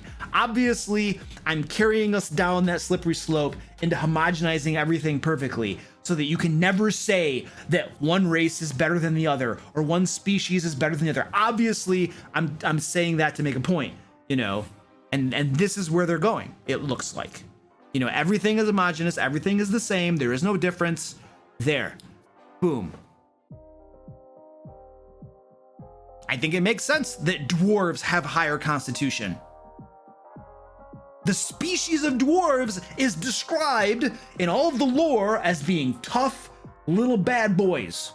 All right. Elves are described as being lithe and quick of foot and dexterous and stuff. So they have bonuses to dexterity. You know, gnomes get bonuses to intelligence. It's like, this is the flavor of those species. Why wouldn't those characteristics of those species be represented in the game mechanics for those species? Got a wizard, right? What are wizards known for? Wizards in the lore of Dungeons and Dragons are known for casting spells and doing magics. Thus, because the lore and the characteristics of a wizard have to do with magic and spells, the game mechanics of wizards represent the fact that they can cast magical spells. It's logical, it makes sense. You take what the description of something, the lore of something, the essence of what something is, and you translate it into game mechanics. So why are we dispensing with that for species? Got me. I think I have a suspicion of why they're doing it. I think there are motivations for it, but I'm gonna stay out of that rabbit hole because I don't want to talk about that. It just upsets me. And there we go. Correctness beats logic nowadays. There is truth to that statement, Arutha. There's great truth to that.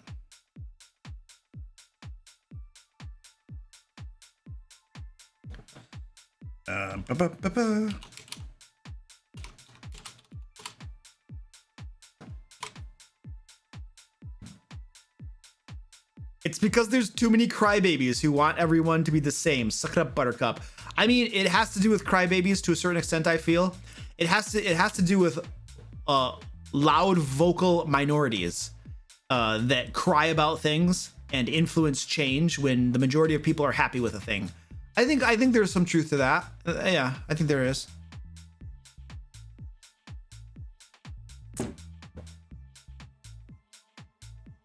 And I can be representative of the majority, perhaps, of people that are perfectly happy with the species having bonuses, just as they always have had. Here's the thing. I am not a proponent of tradition for tradition's sake. Just because things have been away since forever how long, that doesn't mean that that's the best way to do things. That's not the standpoint of my argument. My argument is not species have always had these bonuses, therefore they should always have them. That is a ludicrous, stupid stand to have. Just because we've always done a thing away means it's the best way to do it is dumb. That's not my argument here. That's not the logic behind why I have this stand. And I just had a diatribe there where I described my logic of why I don't like the current direction. But I want to be clear, it has nothing to do with the fact that traditionally they've always had these bonuses. It has nothing to do with that at all. And the logic of someone who says tradition is right and always right, and we've done it this way forever, and therefore we should always do it this way. That logic is stupid, and it's not even logical. You know, it's like the person who makes like, you know, gives DM advice and says, well, this is the way I did it when I was growing up, when I was young, and we had lots of fun doing it this way. Therefore, you should all do it this way too. That's stupid advice.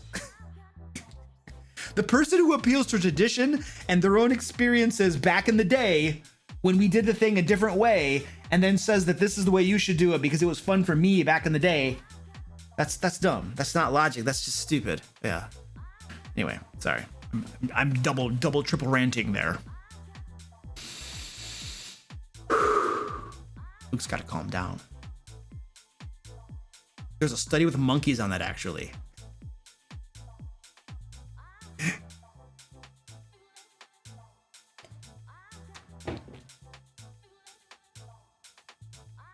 Luke, you refunded a cat trip.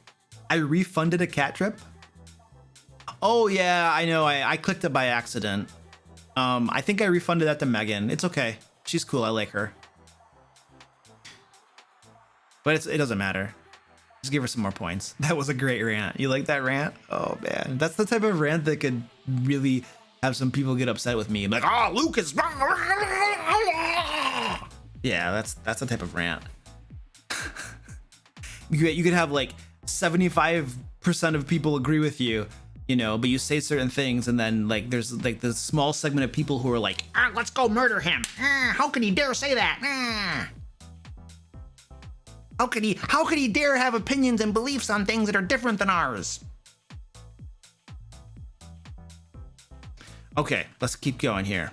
Whee!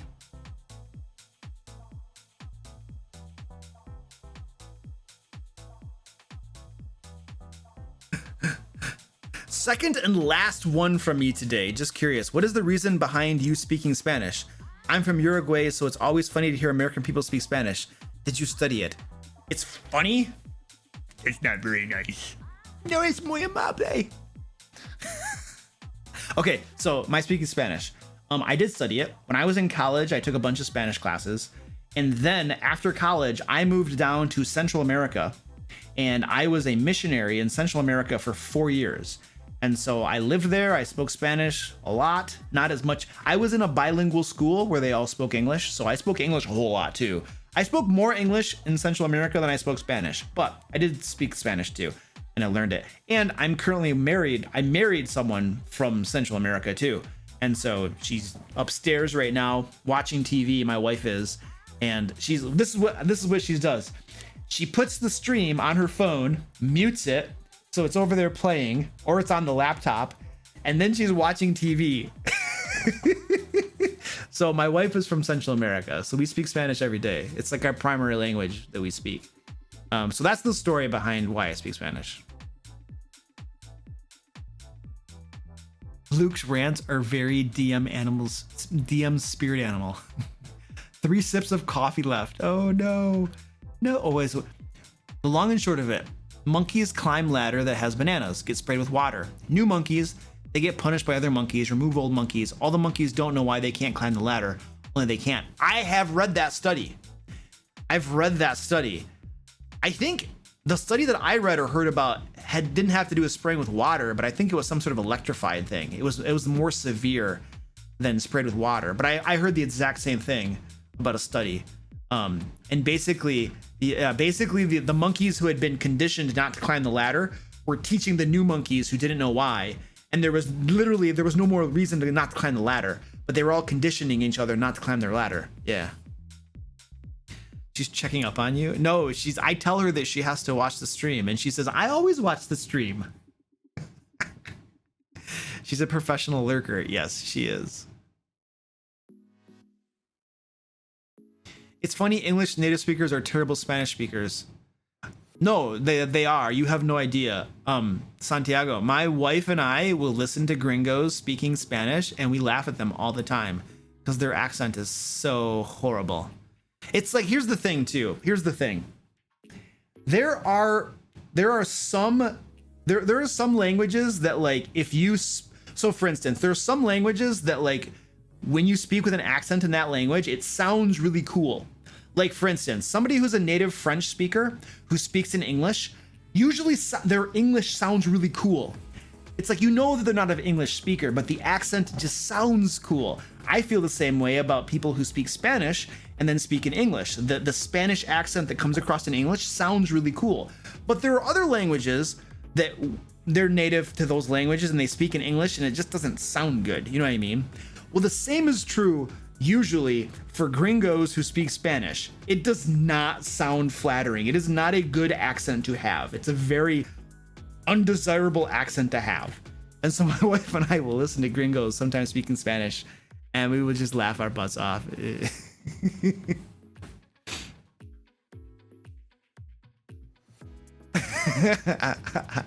I learned those. Where did I learn those words? That's just what we call people from up here, I guess. Sorry.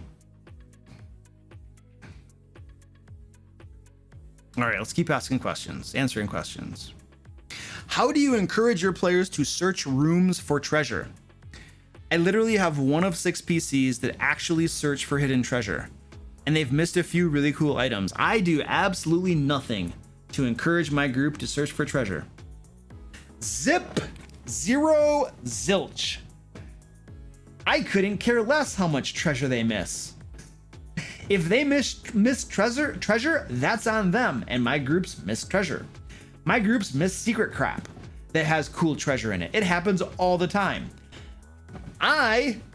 My rule is simply this. I create the situation, you guys decide what you want to do. If you want to go into that room and search all over the place, and then you search the inside of that chest and you find the hidden compartment in the top of the chest and you get the cool stuff. If you look for the false bottom and you find it and then you get some cool stuff, well, that's you. That's all you. That's your decision. You're now being rewarded for having explored. See, that's one of the pillars. You have the 3 pillars of a role-playing game or of Dungeons and Dragons. You have exploration, you have combat, and you have social interactions, which most people erroneously refer to as role-playing. The whole game is role-playing, folks. The whole game. Even combat, that's role-playing too. Speaking in funny voices is not role-playing. So anyway, exploration is one of the pillars, and when you're poking around in a room, when you're examining that chest, when you're looking in the wardrobe, when you're looking for secret doors, that is exploration.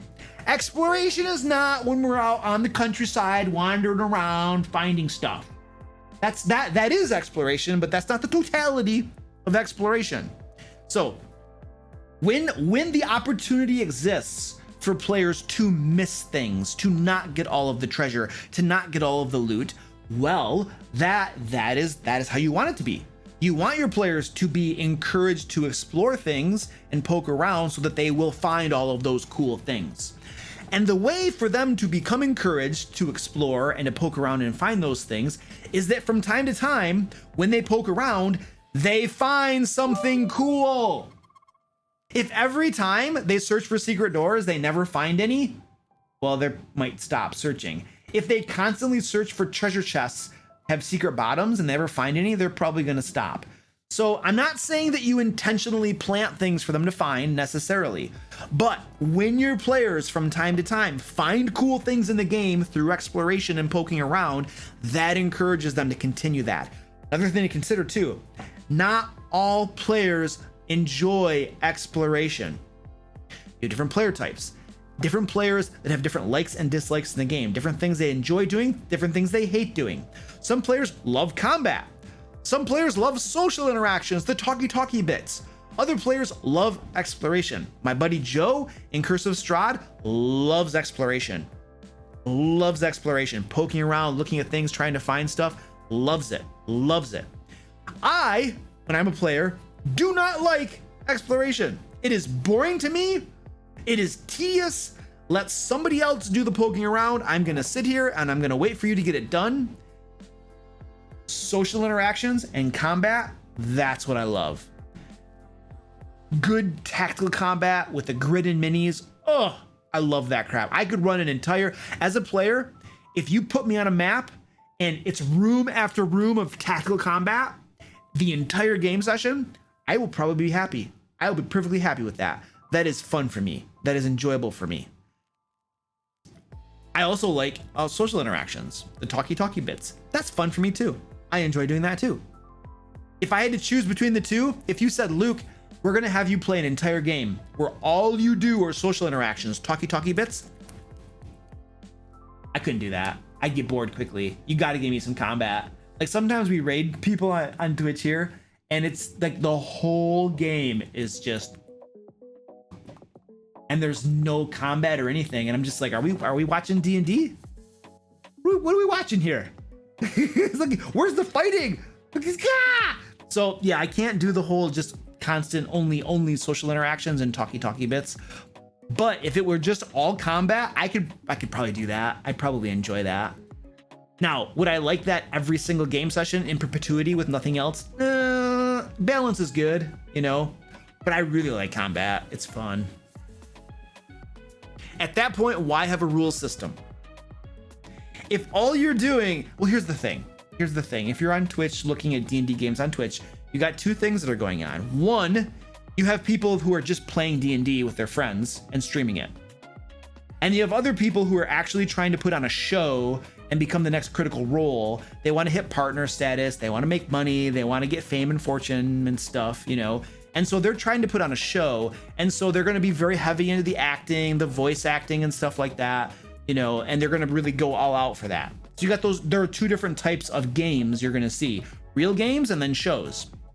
Now, real games have a much higher likelihood of not just being all talkie and actually having combat and stuff. But what I have seen, it seems like, based upon my limited experience, admittedly, what it seems like is the more it trends toward D&D shows, the more likely they're all just going to be doing talkie bits and trying to do their voice acting and putting on a show and performance.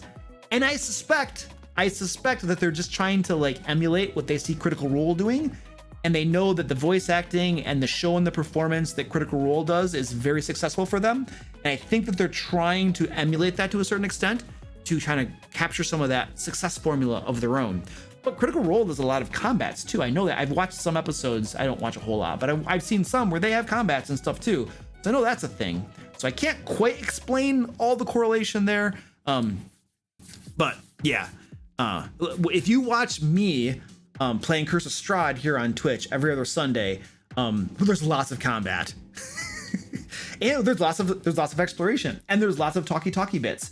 The game has all of those elements intentionally because I am including all three pillars, all these variety of things, because I have a variety of players who enjoy different things. So there's not only one thing in my game. I put lots of different things in there to appeal to all of my different player types. So if you watch my Curse of Strahd game, you're going to see me doing these things intentionally so all my players have an opportunity to do things that they enjoy in the game. And it makes it more enjoyable for me to have variety as well. One session I fell asleep and missed nothing. It's like a soap opera, right? Like it's like the soap operas they'll put on TV, like the American soap operas. Literally, you could miss 2 years of a soap opera, American soap operas, and come back and you get caught up in 5 minutes and all this is going on. Yep, that was mostly what was happening when I left. The same drama, the same situations. Oh, this small thing changed. Like nothing really happens in like American soap operas. Now, I'll tell you what, if you guys ever have an opportunity to watch Colombian soap operas, ooh, they know how to make soap operas. There's actually a story and there is a beginning and an end. It's really well done. Colombians know how to make soap operas. They're in Spanish. You got to speak Spanish, but they're very well done. Very good. There's a story. It's good. It's good acting too. It's good acting. You got to check some of that stuff out. I forget some of the names. Yeah, soap opera means telenovela. Yeah. It's the same thing. Yeah, but it's different. Different cultures do them differently. Like American soap operas are stupid. Whereas if you go to like, especially I know Colombian soap operas and possibly other areas of Latin America, or South America too. You know, there's a different manner of doing them, and they're much better. That's right, chicken nuggets. Hello, what's up, dude?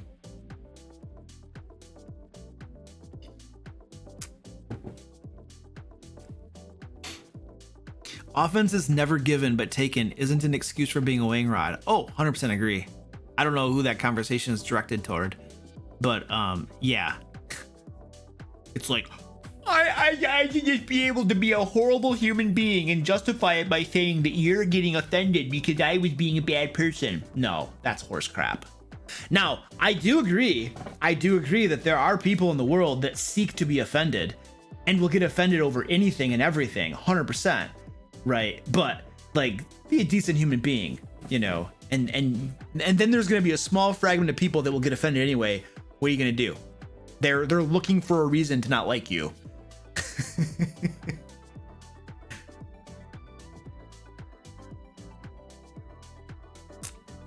All right, getting low on the coffee.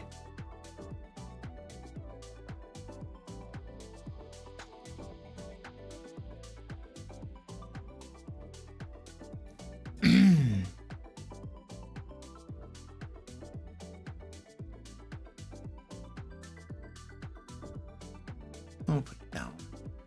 It's not gonna hurt anything.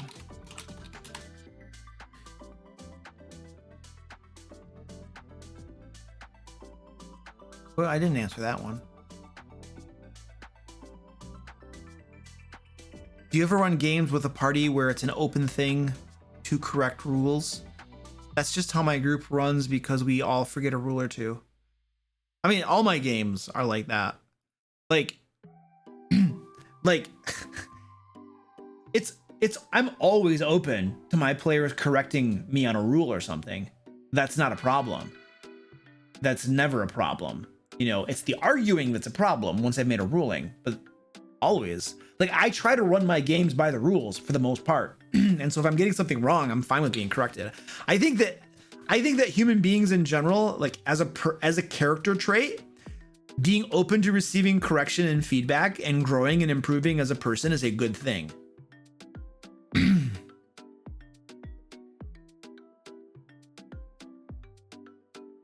I did that one. The weighing rod of Vecna.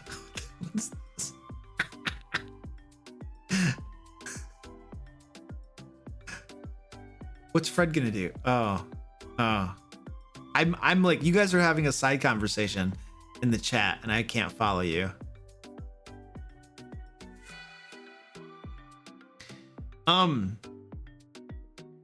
One session ago, a player in one of my games demanded that he be allowed to search for magic items. What the heck does that mean? What does that mean? I demand to be allowed to search for magic items. What does that mean? Okay, you fail. Privately DMing a specific item to the DM. So the rules in Xanathars for downtime and trying to find magic items do include a way to get specific items. It's part of that rule set. So in theory, looking for a specific magic item isn't a big deal. It's kind of like how recently when I was looking for a car, I wanted an SUV. I didn't want a sedan. I didn't want a big stupid truck that costs way too much and that I'm never even going to use for the utility it was designed for. You know, I didn't want a van. I did not want a minivan. I did not want a semi truck. Like, I wanted an SUV. And so I went shopping for an SUV and I bought an SUV. So like, I think it's, if you're looking for a specific thing, that makes sense. It could be a lot harder to find the exact thing you're looking for, but conceptually it makes sense to search for a certain thing. The whole demanding part though, that's where I'm just like, you don't make demands around here. All right. You can make requests. You might ask to do something, but you don't make demands around here. I don't make demands of you. Like, I might have rules to follow because I'm running the game and you're not, but like, if you don't want to do it, then you don't have to play. Okay, let me finish reading the question. And in this, okay, so demands to be allowed to search for magic items and privately DMs of specific items to the DM. And in this session, he got to do the rolls. And then he had a hissy fit because the item he wanted wasn't in the list. Well, too bad. Go cry in the corner. Come on, man. And there's beer. Jeez, little, what is this? Entitlement? Little temper tantrum? Got to grow up and be mature or something? You can kind of see where I'm leaning on this answer right here. Why are you? Yeah, you're disappointed. Yeah, it sucked. I had a player too it was Joe from my Curse of Strahd game.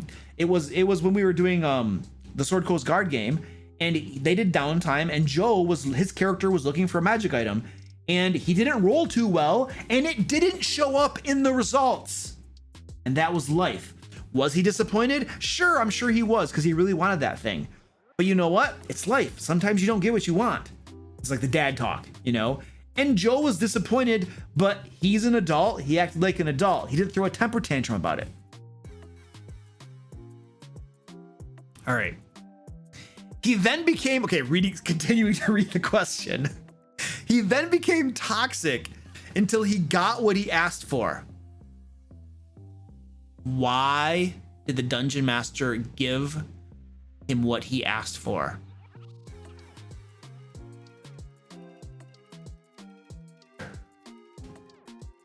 The dungeon master is reinforcing that problematic, toxic behavior when you give in to their threats and demands. Did they not realize this? When a child throws a temper tantrum because they want candy and the parents give in and give them candy, you are conditioning them to throw temper tantrums to get what they want. And they will continue to throw temper tantrums to get what they want. You're conditioning them to do so. When you give in and give them the thing they want because they threw a hissy fit for that magic item and then you end up giving it to them, you are conditioning them to tell them, and you are conditioning them to be a toxic bad player who will continue to behave like that every time they want something. That is not what you do. That is not how to handle that situation. You don't give in to temper tantrums and hissy fits. It reinforces that bad behavior. It's a positive reinforcement to a bad behavior. You don't do that. That's no. It's like, that's bad. Okay, here we go. Sorry, I'm just telling how it is. This is Psychology 101, all right? Okay, he then became toxic until he got what he asked for. We can't tell him to quit playing with us as he would make things really weird for people out of the games. What do you mean? This is horse crap. You can always ask a player to leave your game if he's a bad, toxic player. I reject that. Oh, he's a friend. He's going to ruin our friendship or something. What? A friend's acting like this and doing this in your games? Come on. How could I assist my DM with this issue? Your DM's got to grow some. First of all, let's just be straight here. Your DM is partially responsible for this problem because your DM gave in to the temper tantrum and gave them the magic item. So it's, yes, you had a bad player, toxic, throwing a hissy fit, doing bad things like a little baby. Okay, granted, yes. Responsibility, player problem, got it. Okay, but the dungeon master is also responsible for giving in and giving him crap. And now guess what? That player's gonna keep doing the same thing because the dungeon master has shown him that it works. It gives results. So the player's gonna keep doing the same thing every time he wants something because he knows the dungeon master doesn't have any and will cave to the pressure and give him what he wants. So your dungeon master is at fault to a degree as well. Let's be clear. So how can you assist your DM with this issue? So you always want to talk to the player, try to help them correct their behavior and stuff like that. That's always your first step. Always is talk with the player, try to get things sorted out, try to correct their behavior so they don't act like that. That's always your first step. And I've given that advice a bajillion times. Once you've exhausted that avenue and that person is continuing in that poor behavior, you say goodbye and they leave your group. And you continue playing. That's the solution. What's the other solution? The other solution is you put up with it and you're stuck with the bad player. If you've spoken with them and they're not changing, you have two options. One, say adios, and they leave your group, or 2, you're stuck with them, you put up with their crap, and you have a less enjoyable game experience. Those are your options. Those are your options. I always try to give players the benefit of the doubt and talk with them and try to work with them so that their behavior improves, because like human beings, let's be nice to people. Let's give them a chance, you know, let's try to help them out and stuff, you know, but you have to be willing to cut the cord and get them out. If it's not changing, you have to be willing to do that. If you don't, if you can't, because it'll be weird or something, then you're screwed. You got to put up with them. You got to put up with them. Like, what else are you gonna do? Yeah. So I mean, you gotta be willing to kick them. Otherwise, there's no solution if they're not changing their behavior. So I probably not the groundbreaking silver bullet that you were looking for, but it is what it is. That was like kind of a rant. Where was that? 145.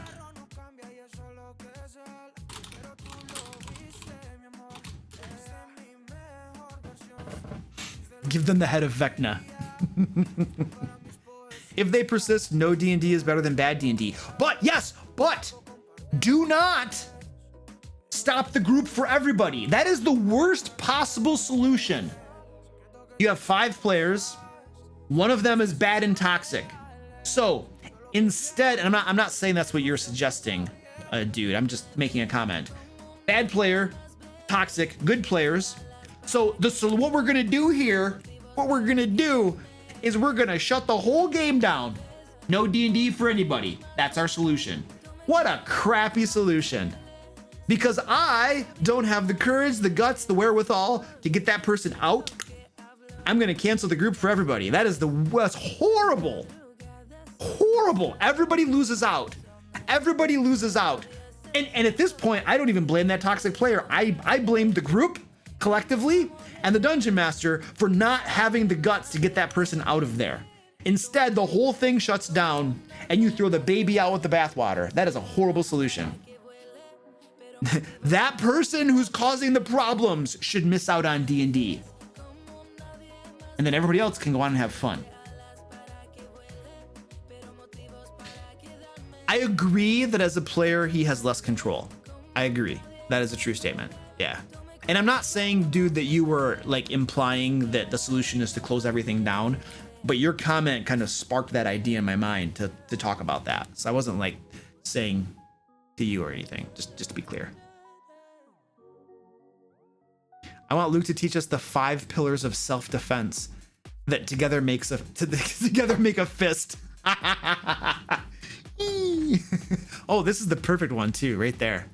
Get that ring on there. Oh man, that's the jab right there. That's beautiful, man. I still have some. Look at that. I got one swig left. It's beautiful.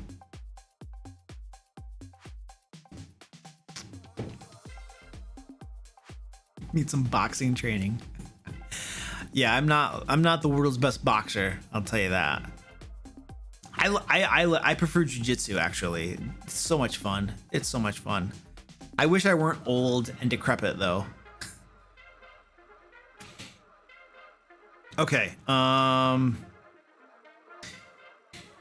keep your questions coming. We got like another hour of question answering and stuff. So, we need to do a cat trip. We're gonna do a cat trip. I'm gonna get some more coffee.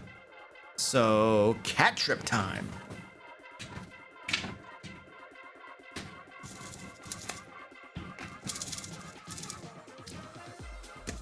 Oh, this is our cat trip.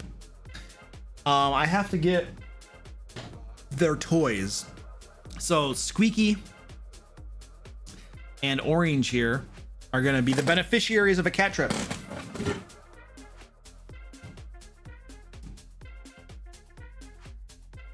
have to find their toys.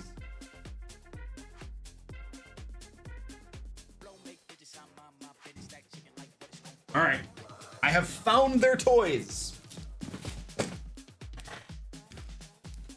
Banana, and this is like the headless wonder. They have totally destroyed this guy. The banana they love too. Oh man. All right, Squeaky, are you ready? Squeaky. This is Squeaky's, besides the snack, the cat strike, this is Squeaky's favorite part of the night.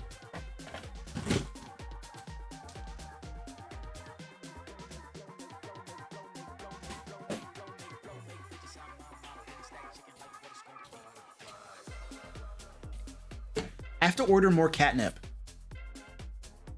Penguin Butt, can you send me a message on Discord reminding me to order catnip, please? Thank you.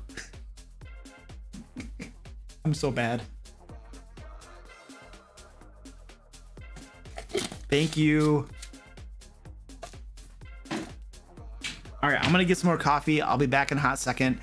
I want you guys to keep an eye on Orange. I don't want him biting Squeaky. Okay, he's bitten Squeaky before during these cat strikes, and yeah, so it's on you guys.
All right. Did they behave? That's Squeaky and Orange, yeah. Were they good while I was gone? Spaghetti, linguine, and fettuccine. Oh, that's good, dude. I like it. Oh, wow. I missed this 25 minutes ago. The Real Taco Turtle. Thank you for the 500 bits, dude. Really appreciate that. Death Ray Chicken Nuggets. Thank you so much for the Prime, man.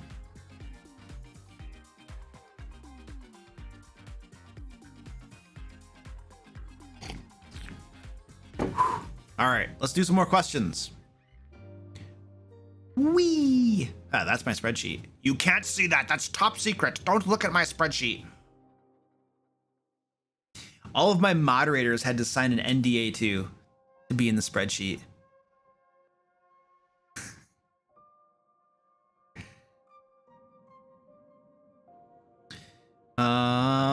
We got that one. Good thing it's in the VOD so we can see it.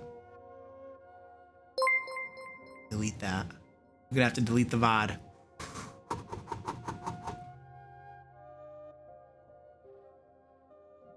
Oh, yes. Thank you.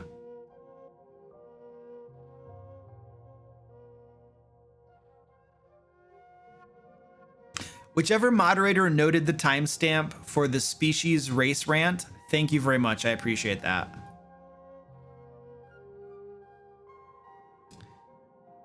Have I ever run mass combat in my D&D games? Do I have any tips for doing that?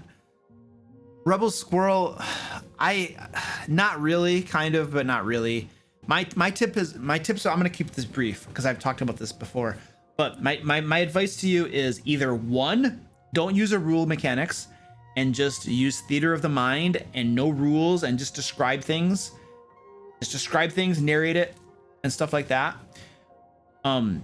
Or if mass combat comes up a lot in your games, buy a third-party source that has mass combat rules. You can go on Drive-Thru RPG, DM's Guild, and I'm sure you can find stuff, you know, that has mass combat rules. If it comes up a lot in your games. If it doesn't come up a whole lot in your games, it is not worth buying and learning a whole rule set to govern it. Just use narrate it and get it over with. Goliath Cleric, hello, how are you doing, sir? It's good to see you again.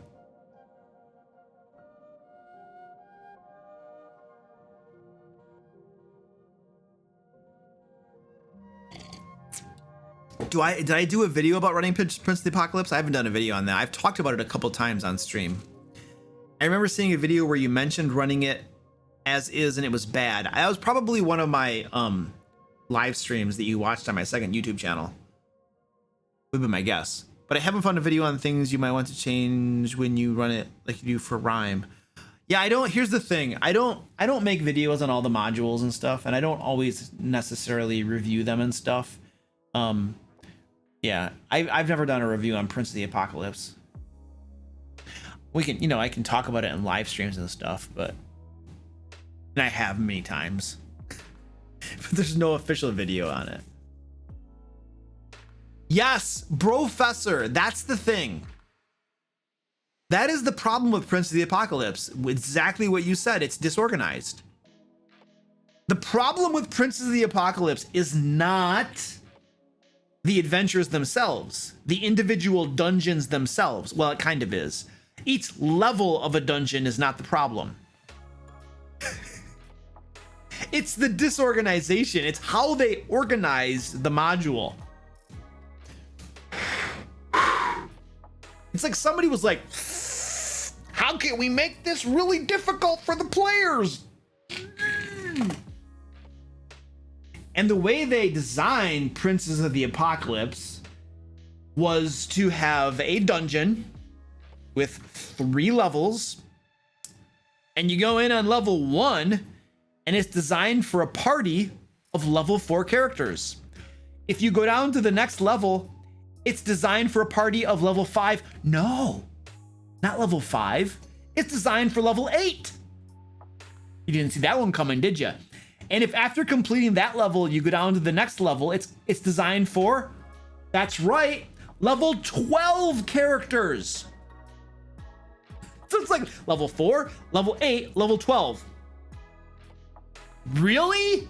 That's how you designed your module. That's how you designed the dungeon. Well, it's sandbox. No, it's bad game design. That's what it is. So you have essentially in Princes of the Apocalypse 4 dungeons. There are 4 dungeons in the module for all intents and purposes. And this is the way to run the module if you don't want to get into parts of the dungeon that are way over your pay grade. The way you want to run it is you go to the first dungeon at level 4, you do 1 level, but you don't go down to level 2. And then you go to the next dungeon that's like a day or 2 away, and you do 1 level, but don't go to level 2. Then go to the next dungeon, do 1 level, because this is level 4. The first level here is level 5. The first level here is level 6. And then you go to the 4th dungeon, and the first level there is 4, 5, 6, level 7. And then after you do 1 level there, you go back to the first dungeon, go down to the next level, and hope that monsters from the levels below haven't repopulated the levels above, by the way. And then you do that level, and then you go out, go down to do level 2 here, go out, go down to level 2 here, go out, go down to level 2 here. And so you just rotate among the dungeons, going down 1 level at a time as you rotate through the various dungeons. That is how they designed the levels in the dungeons of Princes of the Apocalypse. Does anybody see the problem with that? Does anybody see why that's just stupid? I was reading, when I decided to run this, I was reading reviews online when people were like, oh, it's designed as a sandbox.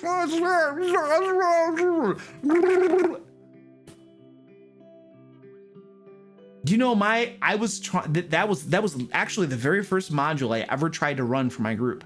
I had never done modules before. I'd always done my own homebrew adventures. For years, since high school, I've been designing my own adventures for my groups. I'm not saying they were great, but I was doing them myself. That was the first module I attempted to run. And I was trying to run it as written because I assumed professional game designers, what do I know? Literally, I crap you not, we had a game session, and Sympaticos can attest to this if he's here, because he was at that game session, where literally my players were basically like, Luke, we are super frustrated by this module, and we don't know which dungeon and where we're supposed to go. Could you just tell us where we're supposed to go next? This is very frustrating for us. We want to know where we're supposed to go so that we don't go in some place that's way over our heads. That was literally their request for me. Literally. Sure. Were there things that I could have done as a dungeon master to correct that and make it better for my players? Absolutely. But that game design, the way they designed those dungeons is like, in my opinion, a gross, negligent oversight and just plain simple bad game design. My opinion. So it's just a hot, sloppy mess. It's disorganized, it's poorly designed. Now, the individual dungeons themselves, we didn't run the whole module. We ended up stopping partway through. The individual dungeons themselves, the ones that I actually ran, I thought they were pretty cool. I enjoyed them. But the disorganized way and the horrible way that they designed it just was a mess. So there you go. There you go. Could I get, let me see, I'm gonna make it, where is that? Princes of the Apocalypse. I just talked about that. I could actually turn that into the video on my YouTube channel now that I've talked about it.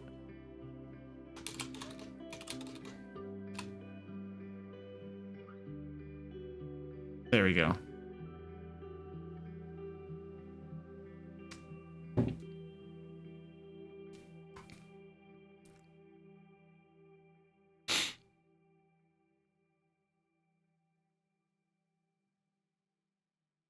It's insanity. The story is really good too. It's a shame the organization ruined it. Oh yeah.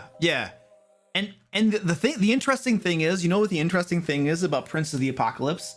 The previous editions had published, what was the name of in the previous editions? It was called the Temple of Elemental Evil, is how they published it in previous editions. And what I had read too, or heard somebody comment about, is that when they published Temple of Elemental Evil, it might have been like first edition or second edition, I can't remember which one it was, but the way they wrote it was completely like disorganized, and it was a hot mess as well, and it was unrunnable. In fact, the person that I was talking about it was explaining how gamers themselves had to write like an official companion guide that would basically help you figure out how to run Temple of Elemental Evil for your gaming group. Because the way that, it wasn't Wizards at the time, it must have been TSR. The way they originally wrote it was just a mess, and it was not even usable. And so gamers themselves had to write a thing that would help you actually run the thing. So it's, gosh, man, if you were a conspiracy dude, you'd almost be like, they did it intentionally to carry on the tradition of screwing it up, of taking something that conceptually is a really cool idea. Like, imagine 4 elemental cults, you know, and then there's like kind of like a demigod-ish type thing at the end of each dungeon. I mean, it's a really cool conceptual idea, you know, and to botch it, it's a shame, you know. AD&D, is that what it was? Okay. And the sequel promised in the original module didn't come for more than 10 years. Oh, nice. That's awesome.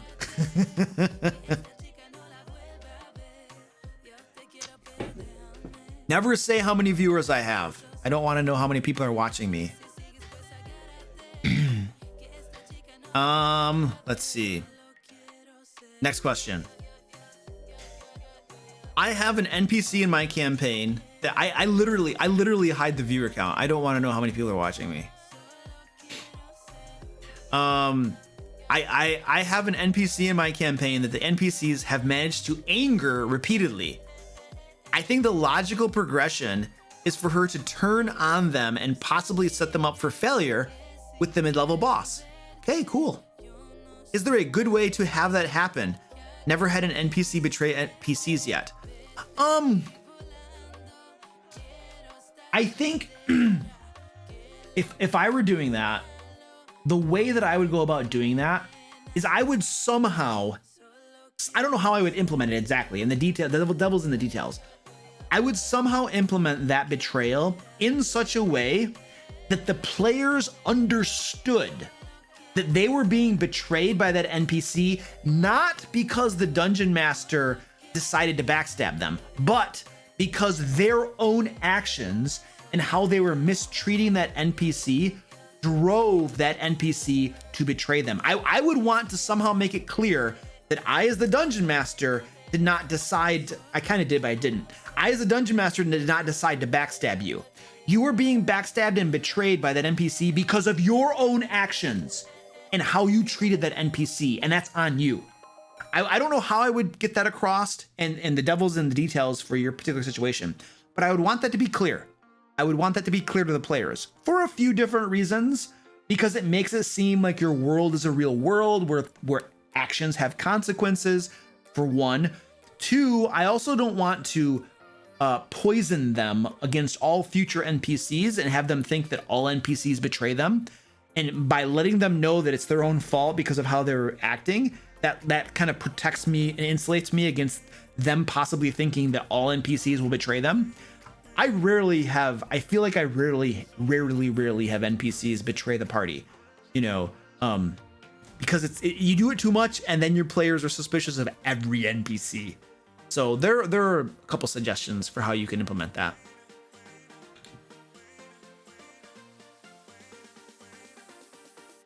Penguin Butt is the true executioner with a Vorpal sword. What is she doing? Penguin Butt, look at that. Other moderators are proud of you.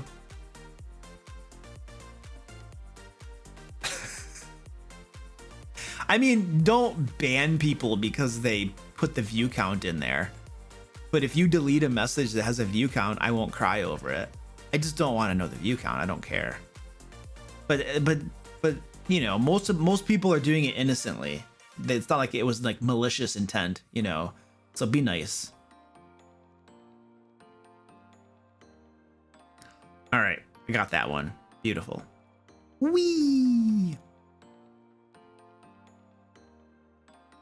What are some red flags I should look for when joining a new table online? Red flags from the DM, or if I'm DMing the players? Whew. I need a new chair. This thing is so loud. I almost feel like I'm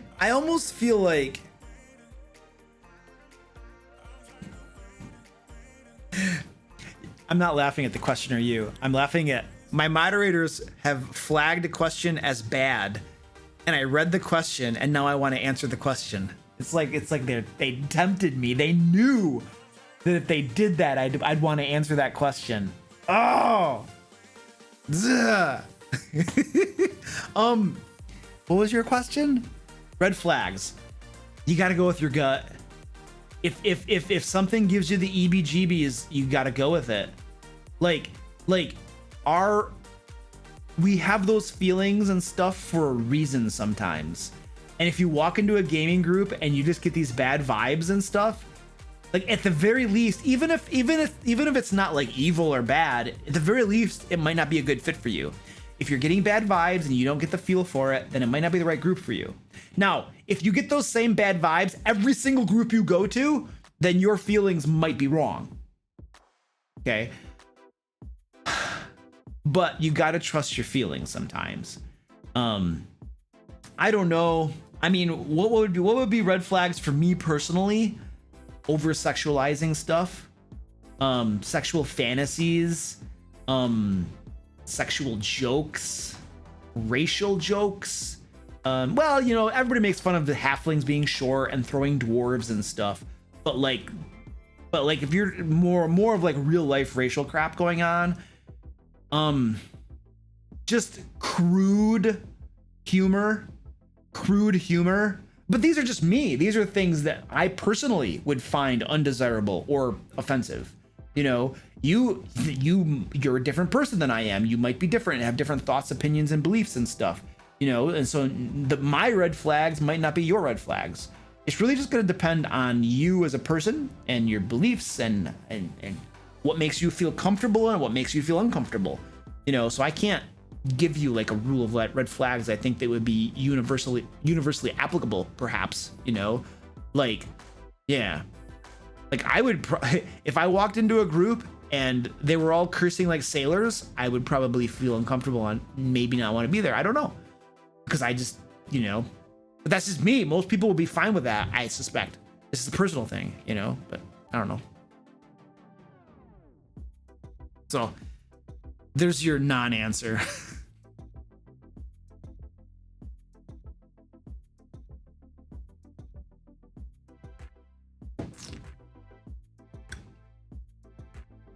The Real Taco Turtle says, how much do you spend on keeping track of things outside your player's current environment? Like, at the same time in my world, blah, blah, blah, blah is happening. How do you keep track of it or write it? About that much time. Big whopping zero. Big whopping zero of things that are happening outside of their personal game time world. I spend no time on it. Let me show you what I do though. This is kind of related to your question. Because yeah, let me show you my screen here. What I do, this is for my Ancient Dragon campaign. So if for any players, cover your ears. What I do is I keep track of future plot points. These are things that might come up in the future. So, they left behind their horses. So sometime in the future, I'll have something happen as a result of that. They unleashed a mad titan. They awoken a mad titan, and it's unleashed upon the world. And I've made notes of that. There's a hag that they rescued, and she owes them a favor. So I made a note of that. There's a coven of hags that are gonna get them. They owe a favor to the Temple of Tyre. Dran Enterprises is a competitor of Acquisitions Incorporated, has a competing franchise operating in Waterdeep. So I keep track of different things that are going on in the game world or that will happen in the future. And I do have this list. And then at certain points in time during the game, during the campaign, I will draw on these things and have them happen. You know, and these are all things that have happened in the past. And so when these future events happen, my players are going to be like, oh, yeah, we remember that. Oh, okay. And then it makes them feel, again, it reinforces this idea of a living world where their actions have consequences and things result from the decisions that they make. And that's going to make your game deeper and richer, you know, and cooler, you know. So that's something kind of like that, but I don't go whole hog on that sort of thing. Yeah, Goliath Cleric, you have to close your eyes to this stuff now when I talk about that group on stream. You can't watch that. It's going to ruin your game experience, man. Yeah. Oh, literally, he's like turning stuff off, and then people are letting him know that, like, when it's safe.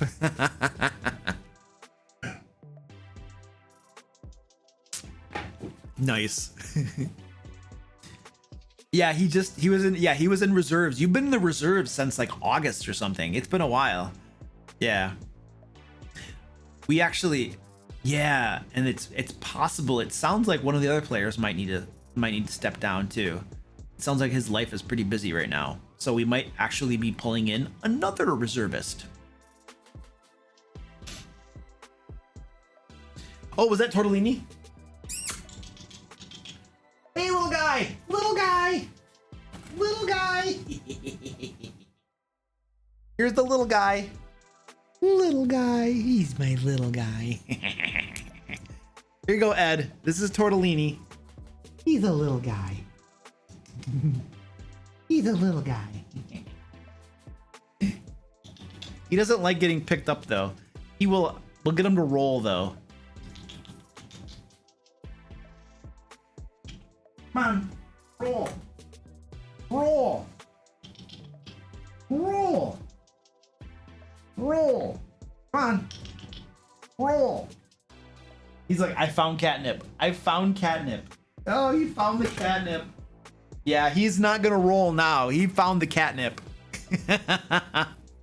The little guy answers the next question. I'm really proud of what I did with the Gary performance review book. Oh my word. Goliath, dude, that was awesome. I loved that so much. You have no idea.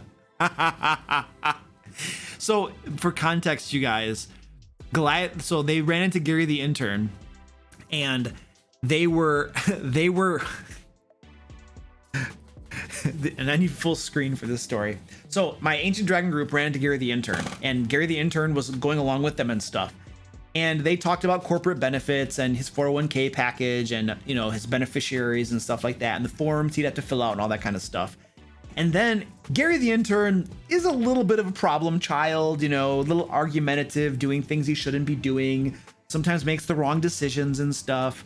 And so Goliath Cleric's character was pulling out a little book and he was writing down notes about all of the things that Gary was doing poorly and bad for his performance review at the end of the year and stuff, you know, and every time he'd pull it out, Gary was like, oh, you know, and then at one point he had a whole list of things constantly. It was awesome. It was hilarious.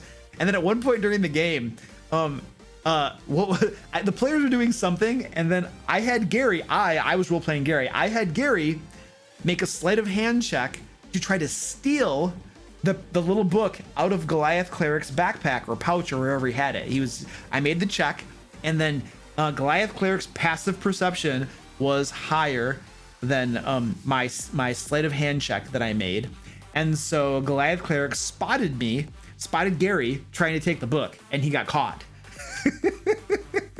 It was beautiful. It was stinking awesome. I loved it. I do, yeah, for certain. When it is appropriate, I use it. If I had told Goliath Cleric, hey, make a perception check, he would have known something was going on. You don't, you know, and then he'd be like, wait a second, what did I miss? So when you have somebody trying to pilfer something out of somebody's pocket, that is the time for passive perception. Or when you have somebody sneaking and stealthing, that is the time for passive perception, but you don't use it for secret doors and for traps. You don't use it for those things. Those are active checks. That's a no-no, Gary. Oh, come on, you guys. That's not very nice. You didn't listen. The corporate handbook doesn't say anything about stealing from my own party.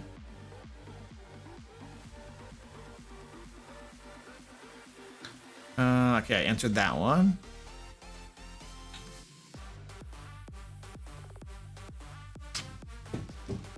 I'm pretty sure I documented that too. I want to see the documentation. Like there needs to be like an entire write-up of all of Gary the intern's things that he does. Little guy is having fun with the catnip.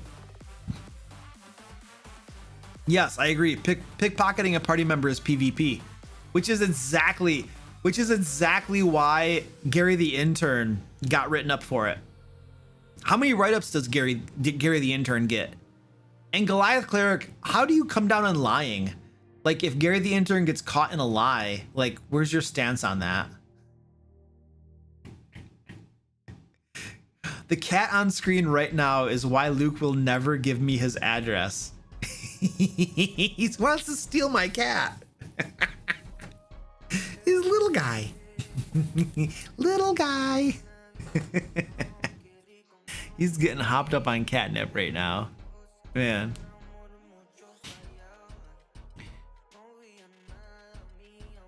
Goliath cleric. So your tempting question. This is 100% attempted rant bait. Why is Jeremy Crawford so condescending in his sage advice? I don't know. Who knows? You can only speculate. You can only speculate. It's annoying though. Here's the thing. Benefit of the doubt. Benefit of the doubt. Busy people often don't have time to write things in such a way that you lose so much context, you lose so much expression in written speech, like a message or a tweet. And a lot of, when you're super busy, you don't have tons of time to convey happy feely emotions and stuff when you're tweeting things out. So like I will do this from time to time. I'll send my assistant a message or something, and it's very concise. It's like blah blah blah blah blah blah, boom, done. Okay. She might read that and she might be like, ooh, Luke sounds angry or something at me. I'm not angry at all. I just got a lot of crap to get done, and so I wrote this out really quick and sent it. You know, but it might get perceived the wrong way because I didn't take the extra time to make it sound all great, include some emojis here to make sure that the tone of voice was conveyed in what I told her. You know what I mean? So like that happens when you just don't have the time to like make this all flowery and beautiful, right? That's one thing that happens, busy people, right? I'm giving benefit of the doubt here, okay? Second thing, it's a tweet. You only got so much space to express yourself. Obviously you can like add multiple ones on there, but you know what I mean? So benefit of the doubt, it's possible there's some of that going on. It's possible that there's no intent to be condescending, but it's being perceived by people that way. So there's a possibility of that going on. If the intent is to be condescending, or if the person's personality is simply condescending and their and their tweets come across that way because they are that way, well, that's a whole different story. And I don't know if it's true. You can only guess and assume, and then why that's the case, you can only guess and assume, why would that be the case? Who knows? Some people are condescending. Some people think they're better than other people. Who knows? I don't know. Who's to say? So we can only speculate on that. But I will say that I would always start with giving the benefit of the doubt, because you just don't know, man. Like you could meet the dude and he's like, cool dude, and you could be like, wow, he just must. I just scared my cats. He's a cool dude. He seems pretty straight and fun and cool and nice and stuff like that, but he just comes across the wrong way in his tweets. He might just not have good social skills, and he just can't communicate well with tweets, or he just, who knows, or you might meet the dude and you might be like, he is condescending. He does got a big head, and that's why he sounds that way. But you don't know. You just don't know because you can only speculate because all we got are tweets and crap. You know what I mean? So there you go. You see, the real Taco Turtle never thought his tweets and answers were condescending. There you go. Most of the time when I read them, if anything, some of them are condescending to me, but if anything, I think many times he doesn't really answer the question well. Like, he thinks he's answering the question and he's trying to, but it still leaves a vagueness to it sometimes. And I'm just like, why didn't you just say yes or no?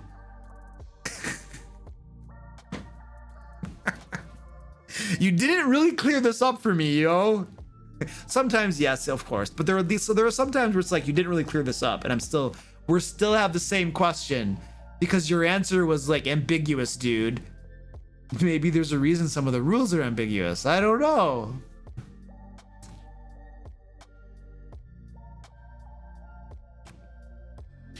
All right. I'm getting hungry.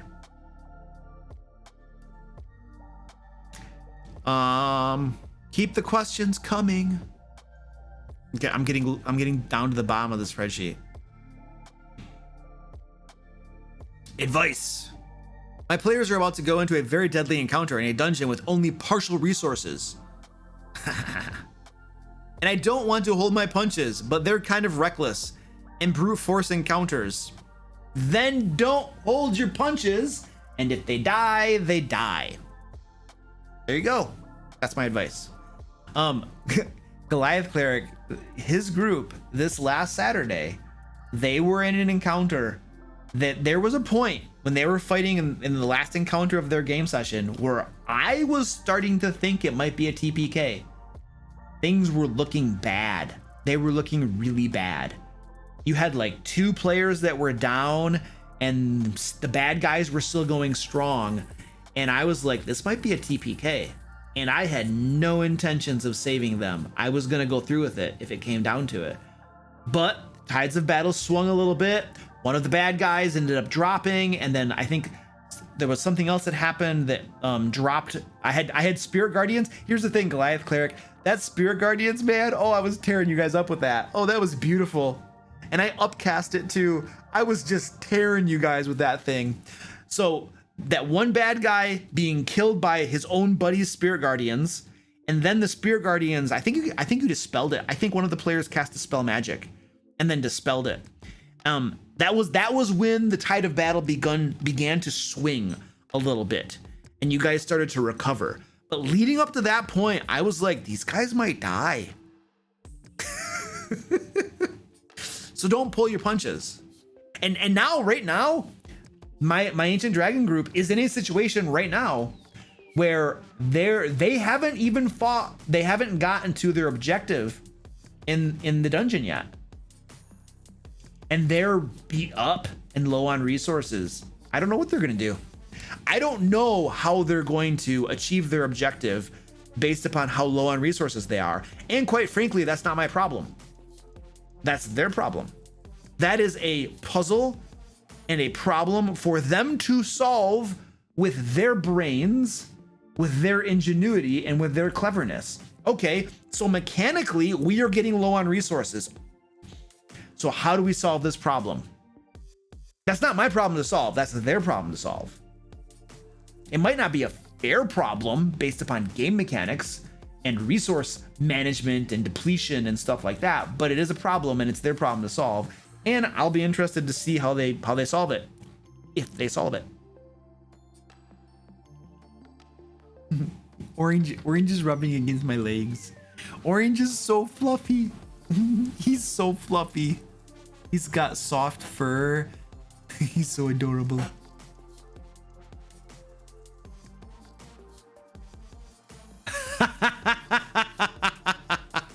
Ed, I am so on to you.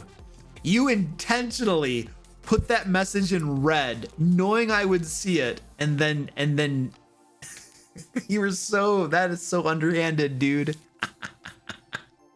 Oh man. Oh, that's what my moderators are gonna do now. Every time they want me to really see something, they're gonna mark it in red as a bad question. Oh, nice. Orange. He's so adorable. Ed says, my anniversary was yesterday. Can you wish my wife happy anniversary? She puts up with me and she's next to me on the couch watching. Ed's wife, happy anniversary. Now tell me, Ed's wife, I'm gonna have to call you Ed's wife. Ed's wife, did he get you a nice present? What was this like? How long of anniversary was it? We like at 15, 20 years? Like, did he get you an appropriate anniversary present considering the length of the anniversary? Let's be honest now. Was it as happy as it could have been?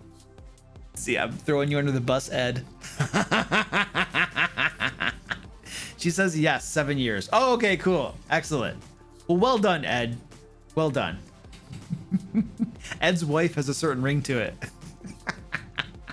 Happy anniversary. Congratulations, guys.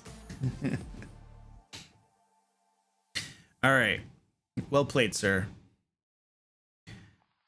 I answered that one.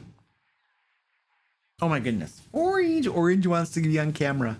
Orange, what's going on down here, buddy? I'm adorable. Orange. Look at this guy. Oh my goodness. He is so adorable. This is Orange. He's adorable. Look at camera. Oh, look at his belly. He has this big bald belly. He's so adorable. Orange. He's so adorable. He does not like being picked up. He's like, put me down. Put me down. I will claw you. I will claw you. He's so adorable. Orange. Oh, he's so adorable. All right, buddy. Put him down. He does not like being picked up, but he is so fluffy and adorable. He was down here rubbing his nose and face against my legs.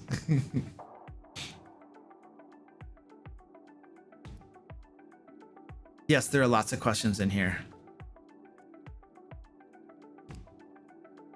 Are barbarians with a shield sacrilegious? No. Ooh, make Luke do a cheesy plug. Oh, cheesy plugs. I love cheesy plugs. Thank you, Penguin Butt, for the cheesy plug. Let's do a cheesy plug. Hello, everybody. Do you know that every single month I publish a PDF to my patrons that's full of Dungeon Master resources? That's right. You can get things like NPCs, traps, puzzles, magic items, encounters, adventure ideas, random tables, villains, and check this out. Every single month, there are 2 entire D&D 5th edition adventures with maps in them designed for virtual tabletops such as Roll20 and Fantasy Grounds. And this, by the way, everybody, this is a high quality PDF that I publish out to my patrons. It's not some piece of crap that I put together in like 2 minutes and then stamped a little stupid thingy bobber on it and been like, hey guys, look at this PDF. It's 3 pages of horse crap. Welcome to my Patreon. No, that's not it. That's not what I do. It's high quality, very high quality crap. And it should reduce your prep time and improve the quality of your games. So if you're not a patron and you're not getting this PDF, well then that's very sad. And you might want to click that link right there and learn about all of the amazing benefits my patrons receive, because it's very, very good and it's very pretty. Thank you. Have a nice day. There, it's actually really good. And there's a link. I'm sure that just got spammed with where you can go learn more about it. Thank you, Penguin Butt, for the cheesy plug redemption. I hope it was worth it.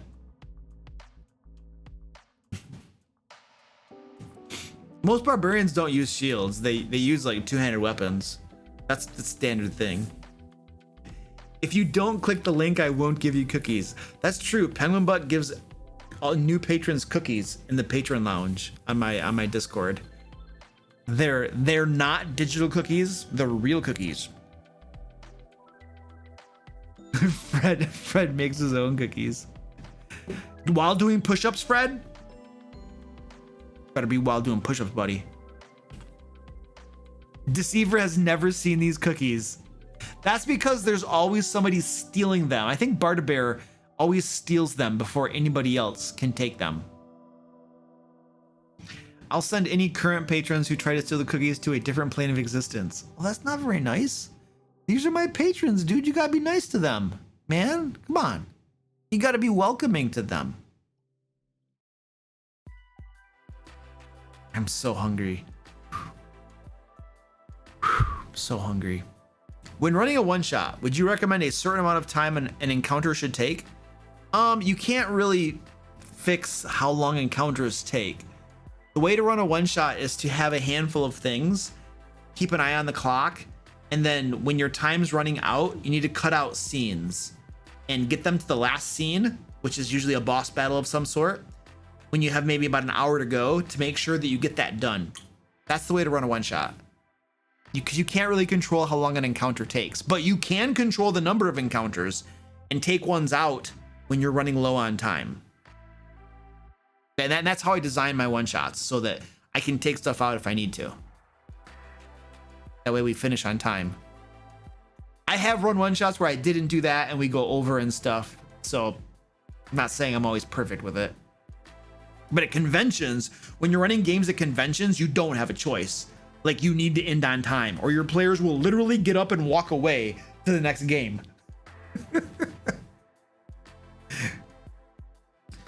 Warhuck says, Luke, you have stated before that you send your players surveys about the campaigns. I would like to do this for a couple of my groups. What are some of the questions you ask them? I will literally show you the questions I asked them. We're gonna go into Survey. Is it Survey Monkey? Yeah, I use Survey Monkey for that. Let me go into Survey Monkey for you. I will literally show you the questions. And where was my last one?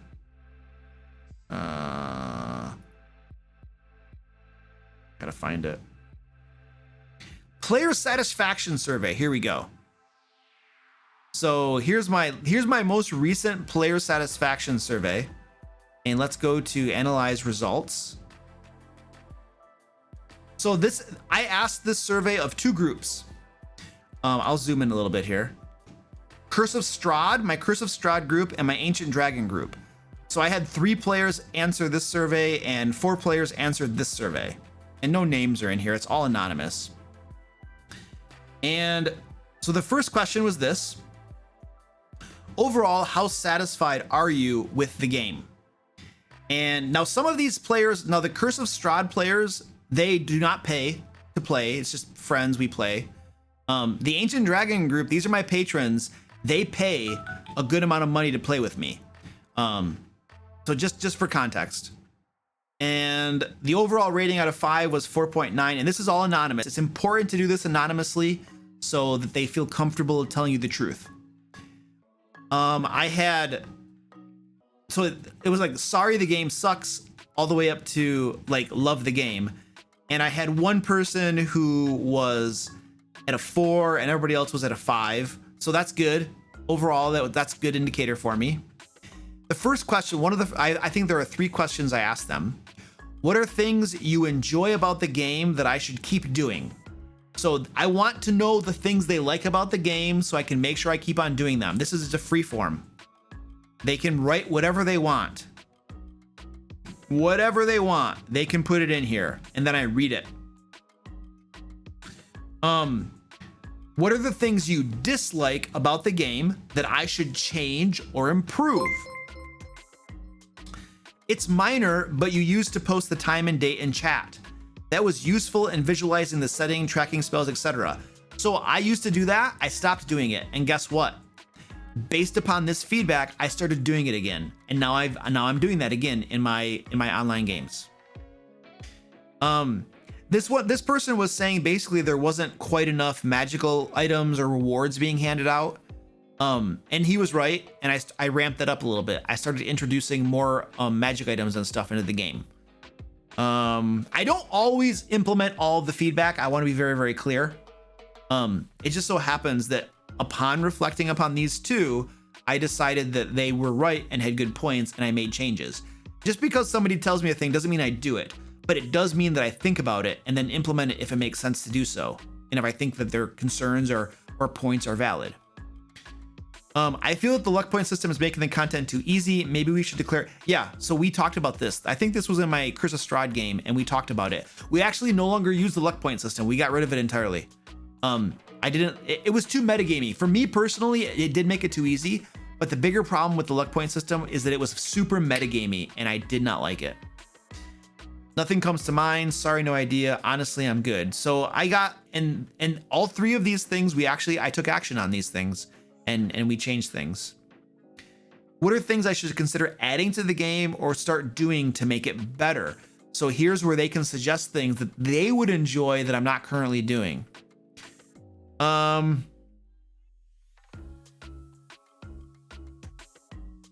was some, that's a lot of text. I'm not gonna read that. I don't mind the rolling of real dice, but a dice cam. Oh, this guy wanted to see a dice cam. I'm not gonna give you a dice cam.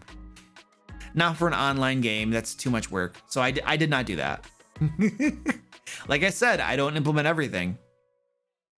Tailored rewards among I started doing this. And this person some of us are becoming starved for rewards. So yeah, he was right. So I tailored some rewards, I added some rewards in there. More permanent wounds. So this is a player that likes a really gritty, hardcore game, and he wanted like that. And not all players like that, and so we did not go that route exactly. Happy with the game. Add someone who worships the interdimensional Kraken, please. I haven't done that yet. Loot is a bit light. See, people were, so I had several feedback points about not giving out enough loot in the game. There were several players that mentioned that, and I consequently ramped it up. It's that when you have multiple people saying the same thing, that kind of confirms that there's a little bit of veracity to that, you know?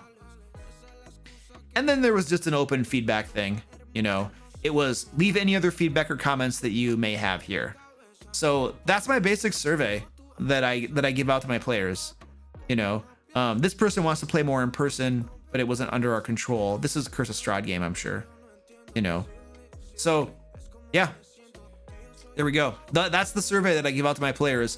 I did this last in August. It's probably about time for me to give this out again, you know, but I do this every so often to just get some feedback from my players, see the things that I'm doing well, see the areas that I can improve upon, get some ideas from my players, see how they're feeling. It's important to do it anonymously so your players feel like they can give you honest feedback, and they're not just being nice to you. See, when you ask people in person after a game session, or you ask people if they had fun, you can't trust their answers because socially we've been conditioned to be nice people. Well, most of us have. But when you do an anonymous survey like this, then you can feel more confident that you're getting good answers. So that's the survey right there. I would recommend doing this like every so often, you know. It's a way for you as a dungeon master to improve and get better based upon the feedback from your players. Because the thing is, a lot of times as dungeon masters, like, or as people in general, we can't see our flaws. We can't see the areas that we need to improve in. We're blind to those things a lot of times, and we need somebody else to point them out to us. There is a saying, an enemy multiplies kisses, but wounds from a friend can be trusted. And the idea here is that an enemy is just going to tell you good things to your face and be like, yeah, it's great, wee. But wounds from a friend can be trusted means that people who really care about you will tell you the hard truth sometimes, so that that criticism, that you can take that feedback and then grow and improve as a person. So that's something to think about, you know. An enemy multiplies kisses, but wounds from a friend can be trusted. And some people know where that comes from. All right, so that's it. That's the survey. I want a timestamp for that. So that's 2:45. This is Survey Monkey survey for players. All right. Whee! Oh, I have no more coffee. I'm out of coffee. There is no more coffee. I think the stream's over. There's no coffee, there's no stream. It's all over, folks. We're done, literally. We're gonna raid somebody though. We're gonna go find somebody to raid. What do you guys want to raid? We gotta see who's streaming here. I will show you my stream, and we're gonna go to the D&D category, and we shall raid somebody.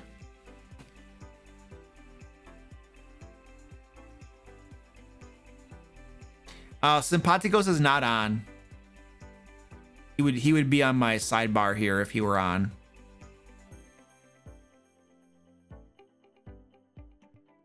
I'm gonna find somebody who looks interesting. Wow, we got some costumes over here. These guys got, oh, that's a rerun. That's a rerun. Stay away from those. Why do you put reruns on? Gosh. Gah. I've fallen into that trap of clicking on a rerun. And I'm like rating, and it's like, it's a rerun. Oh. Ooh. This is interesting.